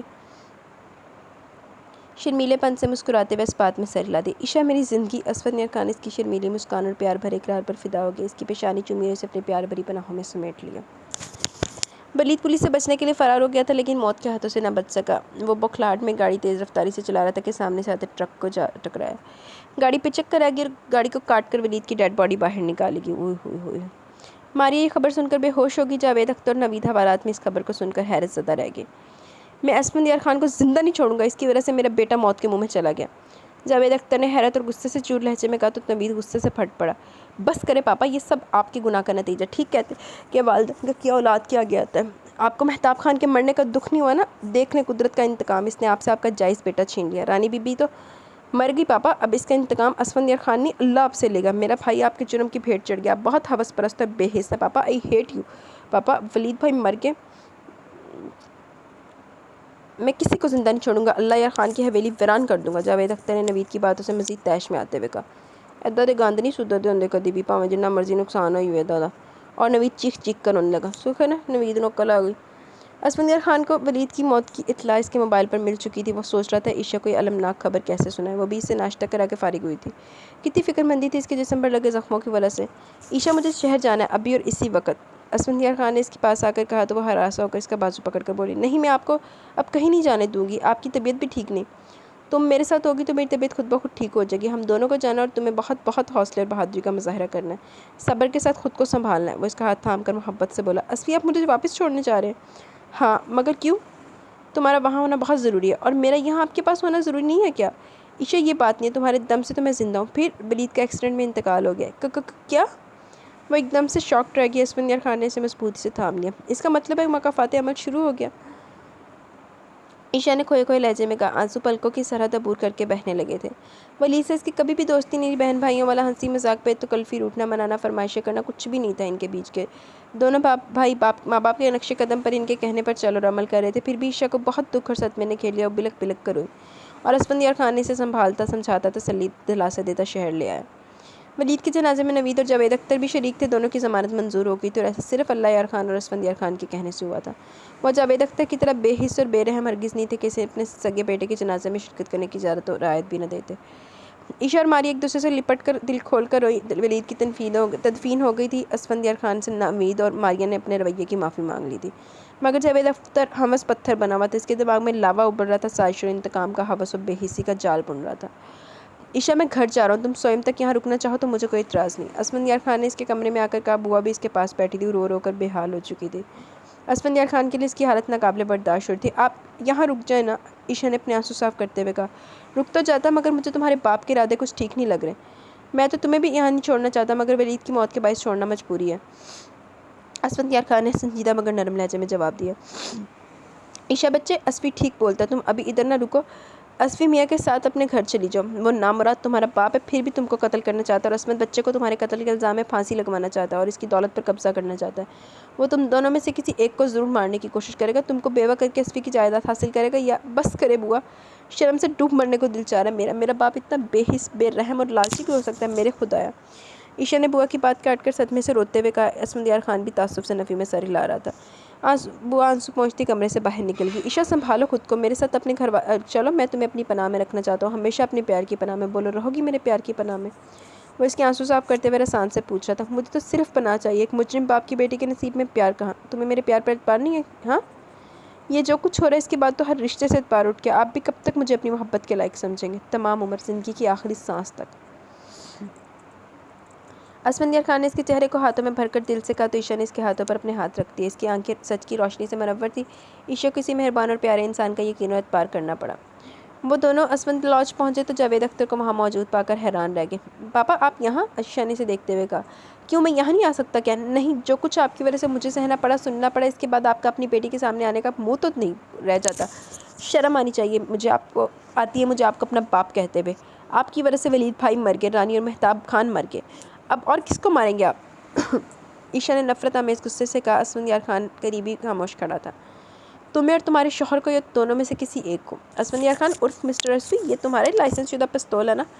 جاوید اختر نے اسفندیار خان کے سامنے پستول نکال کر تصدیق چاہی۔ تو تم نے میرے کمرے کی تلاشی بھی لی ہے؟ کس کی اجازت سے یہاں آئے ہو؟ اسفندیار خان نے غصے سے پوچھا۔ تو غصہ ہی کرتا رہا، پاگل خان۔ یہ چھوڑو، یہ پوچھو کس مقصد سے آئے؟ اکلوتے سپوت ہو نا تم اپنے خاندان کے، اب نہیں رہو گے، تمہاری پستول کی گولی تمہارا کام تمام کر دے گی اور تمہاری موت خودکشی تصور کی جائے گی اور تمہارے ماں باپ زندہ درگور ہو جائیں گے۔ اس پر اچھا انتقام اور کیا ہو سکتا ہے؟ اسفی صاحب، جاوید اختر نے صفاقی سے کہا تو عائشہ کی روح تک کانپ اٹھی۔ وہ اسفندیار خان کے سامنے آ کھڑی ہوئی اور گویا بھی آپ نے اگر ایسا کیا نا پاپا تو میں آپ کو کبھی معاف نہیں کروں گی۔ اسفند میرے شوہر ہیں، آپ اپنے ہاتھوں سے اپنی بیٹی کا سہاگ اجاڑنا چاہتے ہیں، کتنی نفرت اور بد دعائیں جمع کریں گے اپنے لیے۔ آپ تو نفرت کے قابل بھی نہیں رہے، چلے جائیں یہاں سے، میں آپ کو اپنا گھر جانے کی اجازت نہیں دوں گی۔ عشا ڈارلنگ، گولی تو تمہیں بھی موت کی نیند سلا سکتی ہے، تم میرے دشمن کے سامنے دیوار بنی کھڑی ہو، تمہارے شوہر نامدار کی پستول سے چلنے والی گولی اگر تمہیں ہلاک کر کے تو تمہارے شوہر پھر بھی پھانسی چڑھ جائے گا۔ میرا انتقام تو اس صورت میں بھی پورا ہو جائے گا، جاوید اختر نے صفاقی سے مسکراتے ہوئے کہا تو اسفندیار خان غصے سے بولا، اور وہ انتقام جو قدرت نے تم سے لے گی وہ تمہاری نظر میں نہیں ہے غلام محمد؟ تمہارا بیٹا مر گیا اور تمہیں کوئی دکھ نہیں ہے؟ اس سے بڑی بدقسمتی تمہاری اور کیا ہوگی؟ تم نے جس عورت پر زندگی کی خوشیاں حرام کر دی وہ بھی تمہارے گناہ کی جیتی جاگتی نشانی سمیت اس دنیا سے پردہ کر گئی ہے۔ تم تو اس سے معافی کی مہلت بھی نہ لے سکے، دنیا بھی خراب کر لی اور تم نے اور اپنے ہاتھوں سے اپنی آخرت کے لیے بھی جہنم کا ایندھن خرید لیا۔ بڑے بدقسمت ہو تم، اب بیٹی کو موت کی گھاٹ اتارنا چاہتے ہو؟ ہاں، کیونکہ یہ سب کچھ جان گیا اور تم اس سے محبت کرنے لگے ہو۔ اس کی موت تمہاری موت خود بخود بن جائے گی۔ وہ بے رحمی سے ہنسا تھا۔ عشا نے بہت دکھ سے اسفندیار خان کو دیکھا، اس نے اس کے شانے پر اپنا مضبوط ہاتھ رکھ کر اسے حوصلہ دیا۔ عشا نے گہرا سانس لبوں سے خارج کر 2 قدم آگے بڑھائی اور باپ کی آنکھوں میں آنکھیں ڈال کر مضبوط لہجے میں بولی، آپ کو اپنے خون سے ہاتھ رنگنے کا شوق ہے نا، تو لیجیے اپنی بیٹی کو اپنے ہاتھ سے قتل کر دیجیے گا۔ عشا یہ کہہ رہی تھی، عشا یہ کیا کہہ رہی ہو؟ میں ایسا نہیں ہونے دوں گا۔ اسفندیار خان تڑپ کے آگے بڑھا اور اسے اپنے بازوؤں کے حلقے میں قید کر لیا۔ اسفند، جو کرنا چاہتے ہیں یہ انہیں کرنے دیں، اپنی اولاد کی موت، اس کا قتل ان کے لیے تو نشاط کار ہے نا۔ پاپا، آپ اسفند کو پستول رکھتے ہیں اور اپنی پستول سے مجھے نشانہ بنائیں، میں آپ کو اپنا خون معاف کرتی ہوں۔ ایک بیٹی اپنے سگے باپ کو اپنا خون معاف کرتی ہے، آپ کو اپنے قتل کی اجازت دیتی ہے، کیونکہ آپ کی بربادی کے لیے تو صرف رانی ماں اور مہتاب خان کا قتل ہی بہت ہے۔ لیں پاپا، چلائیں گولی، میں آپ کی بیٹی ضرور ہوں لیکن بزدل نہیں ہوں، میں موت سے نہیں ڈرتی۔ ہاں، میری موت کے بعد میری قبر پر فاتحہ پڑھنے یا پھول چڑھانے مت آئیے گا ورنہ میری روح کو بہت تکلیف ہوگی۔ ایک بات اور سن لیجیے پاپا، میں نے وصیت لکھوا دی ہے، اس کی روح سے اسفندیار خان یا اس کے خاندان کو کسی صورت بھی میری غیر طبعی موت کا ذمہ دار نہیں ٹھہرایا جائے گا۔ عشا نے اس کے روبرو کھڑے ہو کر کہا تو وہ ساکت رہ گیا۔ اسفندیار خان نے حیرت سے اس لڑکی کو دیکھا جو دل میں درد چھپائے کہ اس بہادری سے موت کو گلے لگانے کو تیار کھڑی تھی۔ پاپا، میں آپ کو آئینہ دکھاؤں گی اور نہ ہی شرم دلاؤں گی، کیونکہ شرم تو آپ کو آتی نہیں ہے، عشا نے تعصب بھرے لہجے میں کہا۔ عشا! جاوید اختر کڑے ضبط سے گزرتے ہوئے چلایا، بس غلام محمد، اب اور ظلم نہیں ہونے دوں گا میں۔ اسفندیار خان نے لپک کر اس کے ہاتھ سے پستول چھین لیا، مگر غلام محمد یعنی جاوید اختر نے بھاگنے سے پستول چھیننے کی کوشش نہیں کی بلکہ لڑکھڑا کر زمین بوس ہو گیا۔ عشا کی چیخ بے ساختہ تھی۔ جاوید اختر پر فالج کا شدید حملہ ہوا تھا، اس کا نچلا دھڑ مفلوج ہو گیا، دائیں ہاتھ اور بازو بھی فالج کے زد میں آ گیا، دائیں جانب سے چہرہ بھی عجیب شکل اختیار کر گیا، اس سے بات کرنے میں بہت دشواری ہو رہی تھی۔ لعنتی آدمی، بہت چنگا یاد ہے نا۔ وہ اس وقت ہسپتال کے کمرے میں بستر پر بے سود پڑا تھا، عشا اور اسفندیار خان ہی سے ہسپتال لائے تھے، ماریہ کو بھی انہوں نے فون کر کے بلا لیا تھا۔ اس کی حالت دیکھ کر وہ تو صدمے سے بالکل ہی ڈھہ گئی۔ اسفندیار خان نے انہیں ساری حقیقت سے آگاہ کیا تو ماریہ کو جاوید اختر سے شدید نفرت محسوس ہونے لگی۔ نوید بھی بوا کو لے کر وہاں آیا گیا تھا۔ دیکھا تم نے غلام محمد، اسے مکافات عمل کہتے ہیں، انسان گناہ کر کے سب سے بچ سکتا ہے لیکن اپنے رب سے نہیں بچ سکتا۔ اللہ کی لاٹھی بے آواز ہے، جب پڑتی ہے تو بڑے بڑوں کو آوازیں سلب کر لیتی ہے۔ تمہیں معافی مانگنے اور توبہ کرنے کی بہت مہلت دی اس نے، مگر تم گناہ کر کے اتراتے پھرے، اب تو تمہیں معاف کرنے والی بھی زندہ نہیں رہی، کس سے اپنے گناہ کی معافی مانگو گے سوائے رب کے؟ تمہاری جتنی بھی سانسیں باقی بچے انہیں غنیمت جانو اور توبہ کرتے گزار دو، شاید قدرت کو تم پر رحم آ جائے۔ اسفندیار خان نے جاوید اختر کو دکھ سے دیکھتے ہوئے کہا، وہ ہوں کی آوازیں نکال رہا تھا، آنکھوں سے آنسو بہہ رہے تھے۔ اسفندیار خان سے پہلے عشا کمرے سے باہر آ کر پھوٹ پھوٹ کر رونے لگی۔ عشا، ایک احسان کرو کہ مجھ پر۔ وہ اسے اور ماریہ کو بوا کو جاوید لانے کے بعد عشا کے پاس آ کر بولا، میری اتنی بساط کہاں کہ میں آپ پر احسان کر سکوں، میں تو خود آپ کی احسان مند ہوں کہ آپ نے میرے باپ کی گناہ کی سزا مجھے نہیں دی، مجھے رانی ماں بننے سے بچا لیا۔ اسفند، پلیز ایک احسان میرے پاپا پر بھی کر دیں، انہیں اپنی رانی ماں کی طرف سے معاف کر دیں پلیز۔ عشا نے اس کے سامنے ہاتھ جوڑ دیا، اشک رخساروں پر رواں تھے۔ چل اسفند، معاف کر دے، جڑے مرے ہوتے نہیں نا معاف کرن گے، وہ تو اپنا انتقام لین گے، ہولے تو زندگی مشکل ہو جائے، ہلے تک جڑے اگے جا کے چھتر پینے وہ بکری گل ہے۔ عشا، آئندہ میرے سامنے ہاتھ مت جوڑنا، یہ میری محبت کے نشانی ہے، دکھ ہوتا ہے مجھے، اور تمہارا باپ تو تمہیں قتل کرنا چاہتا تو تم اس کی خاطر ہاتھ جوڑ رہی ہو، اپنے قیمتی آنسو لٹا رہی ہو، میری منت کر رہی ہو۔ اسفندیار خان نے اس کے ہاتھ پکڑ کر علیحدہ کر کے اپنے سینے پر رکھتے ہوئے اسے حیرت، عقیدت و محبت سے دیکھتے ہوئے کہا، وہ جیسے بھی ہیں تو میرے پاپا نا، مجھ سے ان کی یہ حالت نہیں دیکھی جا رہی، یہ سزا بہت ہے ان کے لیے، اور ہم کون ہوتے ہیں سزا دینے والے؟ اس کا اختیار تو اللہ کے ہاتھ میں، انہیں اللہ سے معافی مانگنے دیں، لیکن آپ تو معاف کر دیں پلیز۔ عشا، تمہارا باپ مرتے دم تک توبہ کرتا رہے، اپنے کیے پر پچھتاتا رہے، رب سے معافی مانگتا رہے، اس کی آخرت کے لیے ضروری ہے۔ ہاں، جس دن وہ اپنی آخری سانس لے گا اس دن رانی ماں کی طرف سے ہم سب اسے معاف کر دیں گے۔ اسفندیار خان نے سنجیدگی سے کہا، اس کے اشکوں سے بھیگتے چہرے کو دیکھا اور بے قرار لہجے میں گویا، میں بہت برا ہوں، میں عشا بہت رلایا میں نے بھی تمہیں، میرے پاس تمہارے ان برستے آنسوؤں کو سمیٹنے کے لیے پرغرور دامن تو نہیں ہے، پر پھر بھی اگر تم اس قابل سمجھو تو یہ دامن حاضر ہے، یہ سارے موتی اس دامن میں سمو دو۔ اسفند، وہ بے اختیار اس کے سینے میں چہرہ چھپا کر بلک بلک کر رونے لگی۔ اسفندیار خان نے اپنی باہوں کا مضبوط حصار اس کے گرد کھینچ لیا۔ مجھے معاف کر دو عشا، میں نے بہت دکھ دیا تمہیں۔ آئی ایم ریئلی سوری، وہ بھیگتی آواز میں بولا تو اس کی اس قدر محبت اور چاہت پر احساس پر نہال ہو کر ولید کا سوئم ہو گیا تھا۔ جاوید اختر ہسپتال سے گھر شفٹ ہو گیا تھا۔ بوا اور ایک ملازم اس کی دیکھ بھال پر مامور تھے۔ ماری اور نوید بس دیکھ کر ہی واپس آ جاتے۔ عشا چلو جان، وہاں حویلی میں سب ہمارے منتظر ہیں، اسفندیار خان نے اس کے پاس آ کر پیار سے کہا تو وہ خوشیوں میں گھر کر پوچھنے لگی، لیکن اسفی، کیا وہ سچ مچ مجھے قبول کر لیں گے؟ وہ تمہیں قبول کر چکے ہیں۔ بی جان اور بابا جان نسل در نسل دشمنی کی روایت کو جنم نہیں دینا چاہتے۔ تمہیں ہماری حویلی، گھر اور خاندان میں احترام اور مقام حاصل ہوگا جو ایک من چاہی بہو کا ہوتا ہے، کیا سمجھی؟ اسفندیار خان نے اس کے بازوؤں کو تھام کر مسکراتے ہوئے کہا، یہی کہ آپ بہت اچھے ہیں، آپ کے گھر والے بھی بہت زیادہ اچھے ہیں۔ عشا نے اسے پیار بھری نظروں سے دیکھتے ہوئے جواب دیا، اے مسز، میرے گھر والے اب آپ کے بھی کچھ لگتے ہیں۔ کچھ نہیں، سب کچھ لگتے ہیں، وہ ہنس کر بولی۔ تو پھر چلیں؟ اسفندیار خان نے اپنی نیلی آنکھوں میں پیار سے موئے اس کے چاند چہرے کو دیکھا۔ جی، وہ مسکراتی بھی اس کی سنگت میں باہر آ گئی۔ وہ آپ بھی ہمارے ساتھ چلے، اپنے آبائی گاؤں کی سیر کر لیے۔ اسفندیار خان نے سب سے ملنے کے بعد بوا سے کہا تو بھیگتی آواز میں بولی، نہیں بیٹا، تم لوگ جاؤ، سدا شاد آباد رہو۔ میرا غلام محمد پھر سے بچہ بن گیا۔ جب چھوٹا سا تھا تو ہاتھ پاؤں نہیں چلتے تھے، اس کے بول بھی نہیں سکتا تھا، وہ بس لیٹا رہتا تھا، اوں اوں کرتا یا روتا تھا، اور میں اس کی ماں تھی نا، اس کی ہر ضرورت پوری کرتی، اس کا خیال رکھتی تھی۔ آج وہ 50 برس کا ہو کے بھی پھر سے ویسا ہی بچہ بن گیا۔ وہ اپنے آنسو چھپاتی ان دونوں کے گلے لگا کر خدا حافظ کہہ کر جاوید اختر کے کمرے میں چلی گئی۔ ماری اور نوید نے رخصت کیا تو وہ اپنی گاڑی میں آ بیٹھے۔ عشا کا دل بوا کی باتوں پر بجھ سا گیا۔ اسفندیار خان نے گہرا سانس لبوں سے خارج کیا اور گاڑی سٹارٹ کر دی۔ ویسے بڑے افسوس کی بات ہے، باپ اور بھائی کے غم میں کھو کر تم شوہر کی تکلیف بھی بھول گئی۔ اسفندیار خان کی آواز پر بری طرح چونکی۔ وہ اپنے شہر والے بنگلے میں پہنچ کر گاڑی روک چکا تھا۔ اس کی بات پر دھیان دیتے ہوئے اس نے اسفندیار کی صورت کو دیکھا۔ وہ خفا خفا سے گاڑی سے اتر کر اندر کی جانب بڑھ گیا۔ او مائی گاڈ، اسفند تو کتنے زخمی تھے، تکلیف میں تھے، میں تو واقعی ان کی طبیعت تک نہیں پوچھ سکی۔ ان دنوں وہ شاید خفا ہو گئے، آرام بھی تو نہیں کیا انہوں نے، اتنے دن سے کہیں طبیعت زیادہ خراب نہ ہو گئی ہو۔ یا اللہ خیر، اب مجھ میں مزید دکھ جھیلنے کا حوصلہ نہیں، اللہ میاں۔ عشا نے خود کلامی کرتے ہوئے گاڑی کا دروازہ کھولا اور تیزی سے اندر بھاگی۔ اسفند کہاں ہیں آپ؟ اسفند، وہ اسے آواز دیتی پریشانی کے عالم میں چاروں جانب نظر دوڑاتی بیڈ روم میں داخل ہوئی تو اسفندیار خان کو بستر پر دراز دیکھا۔ اسفند کیا ہوا ہے؟ وہ بے اختیار دوڑتی ہوئی اس کے قریب بیٹھ کے کنارے پر آ بیٹھی اور بے قراری سے اسے دیکھتے ہوئے پوچھا تو وہ خفگی کم شکوے بھرے انداز میں بولا، ایک ایسی لڑکی سے پیار ہوا جس سے میری کوئی پرواہ نہیں۔ اس لڑکی کو آپ کی پرواہ بھی بہت ہے اور آپ سے پیار بھی بہت ہے۔ عشا اس کی پیار بھری شکایت پر مسکراتے ہوئے اس کے بالوں میں ہاتھ پھیرتے ہوئے محبت سے بولی تو وہ خوش ہو کر بولا، سچ عشا، میں یہی سننا چاہتا تھا۔ اچھا سچ سچ بتائیے، آپ کے سینے کا زخم کیا ہے؟ کہیں درد تو نہیں ہوتا؟ طبیعت تو ٹھیک ہے نا آپ کی؟ آئی ایم سوری، مجھے واقعی ان دنوں غم اور آنسوں نے سنبھلنے نہیں دیا کہ آپ کے زخموں کا حال پوچھتی، لیکن آپ تو جانتے ہیں نا اسفی، میں آپ سے کتنا پیار۔ وہ بولتے بولتے ایک دم سے مارے حیا کے چپ ہو گئی۔ وہ جو اتنی اسے محبت بھری نظروں سے محویت سے دیکھ اور دلچسپی سے سن رہا تھا، اس کے یوں لاج میں گلنار ہو کر ایک دم سے خاموش ہو جانے پر مسکرا دیا۔ بات ادھوری کی چھوڑ دی؟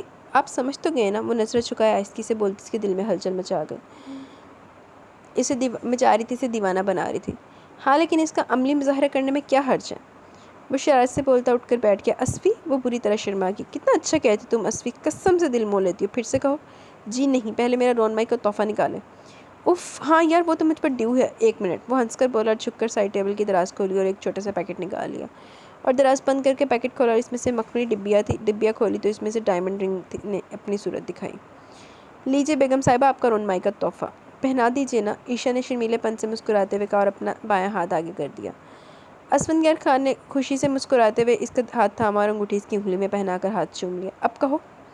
اسفندیار خان نے اس کے حیا سے مزید حسین ہوتے چہرے کو محبت پاش نظروں سے دیکھتے ہوئے کہا تو انجان بن کر بولی، کیا کہوں عشا؟ اسفندیار خان نے اسے پیار سے گھورا۔ اسفی، عشا نے پیار سے اسے دیکھتے ہوئے محبت پاش شہدگی لہجے میں پکارا اور ہنستی ہوئی اس کے سینے سے لگ گئی۔ اسفندیار خان نے اس کی اس ادا پر دل و جان سے نثار ہو گیا اور اسے متاع حیات کی طرح اپنی پناہوں میں سمیٹ لیا۔ جی تو گائز، کیسا لگا آپ کو ایپیسوڈ ہمارا؟ یہاں پہ ناول اپنے اختتام کو پہنچا۔ کیسا لگا آپ کو یہ ناول؟ اپنی رائے کا ضرور اظہار کیجیے گا۔ تو مجھے ناول اچھا لگا، باقی آپ اپنے سبسکرائبر پورے کریں، جو میرا خیال ہے انشاءاللہ آج ہو جائیں گے، تو پھر آپ کو فائنل 1-2 سنیکس دے کے کل ہم اپنا ناول سٹارٹ کریں گے ایمل عبدل والا، جو 3 کے سبسکرائبر پہ کرنا تھا۔ اس کے علاوہ میں آپ کے لیے ایک اور سرپرائز دینے کی آپ کو کوشش پوری کروں گی، تو آپ مجھے بس اجازت دیں۔ اپنا بہت سارا خیال رکھیں، دعاؤں میں یاد رکھیں۔ اللہ حافظ، جلدی ملیں گے۔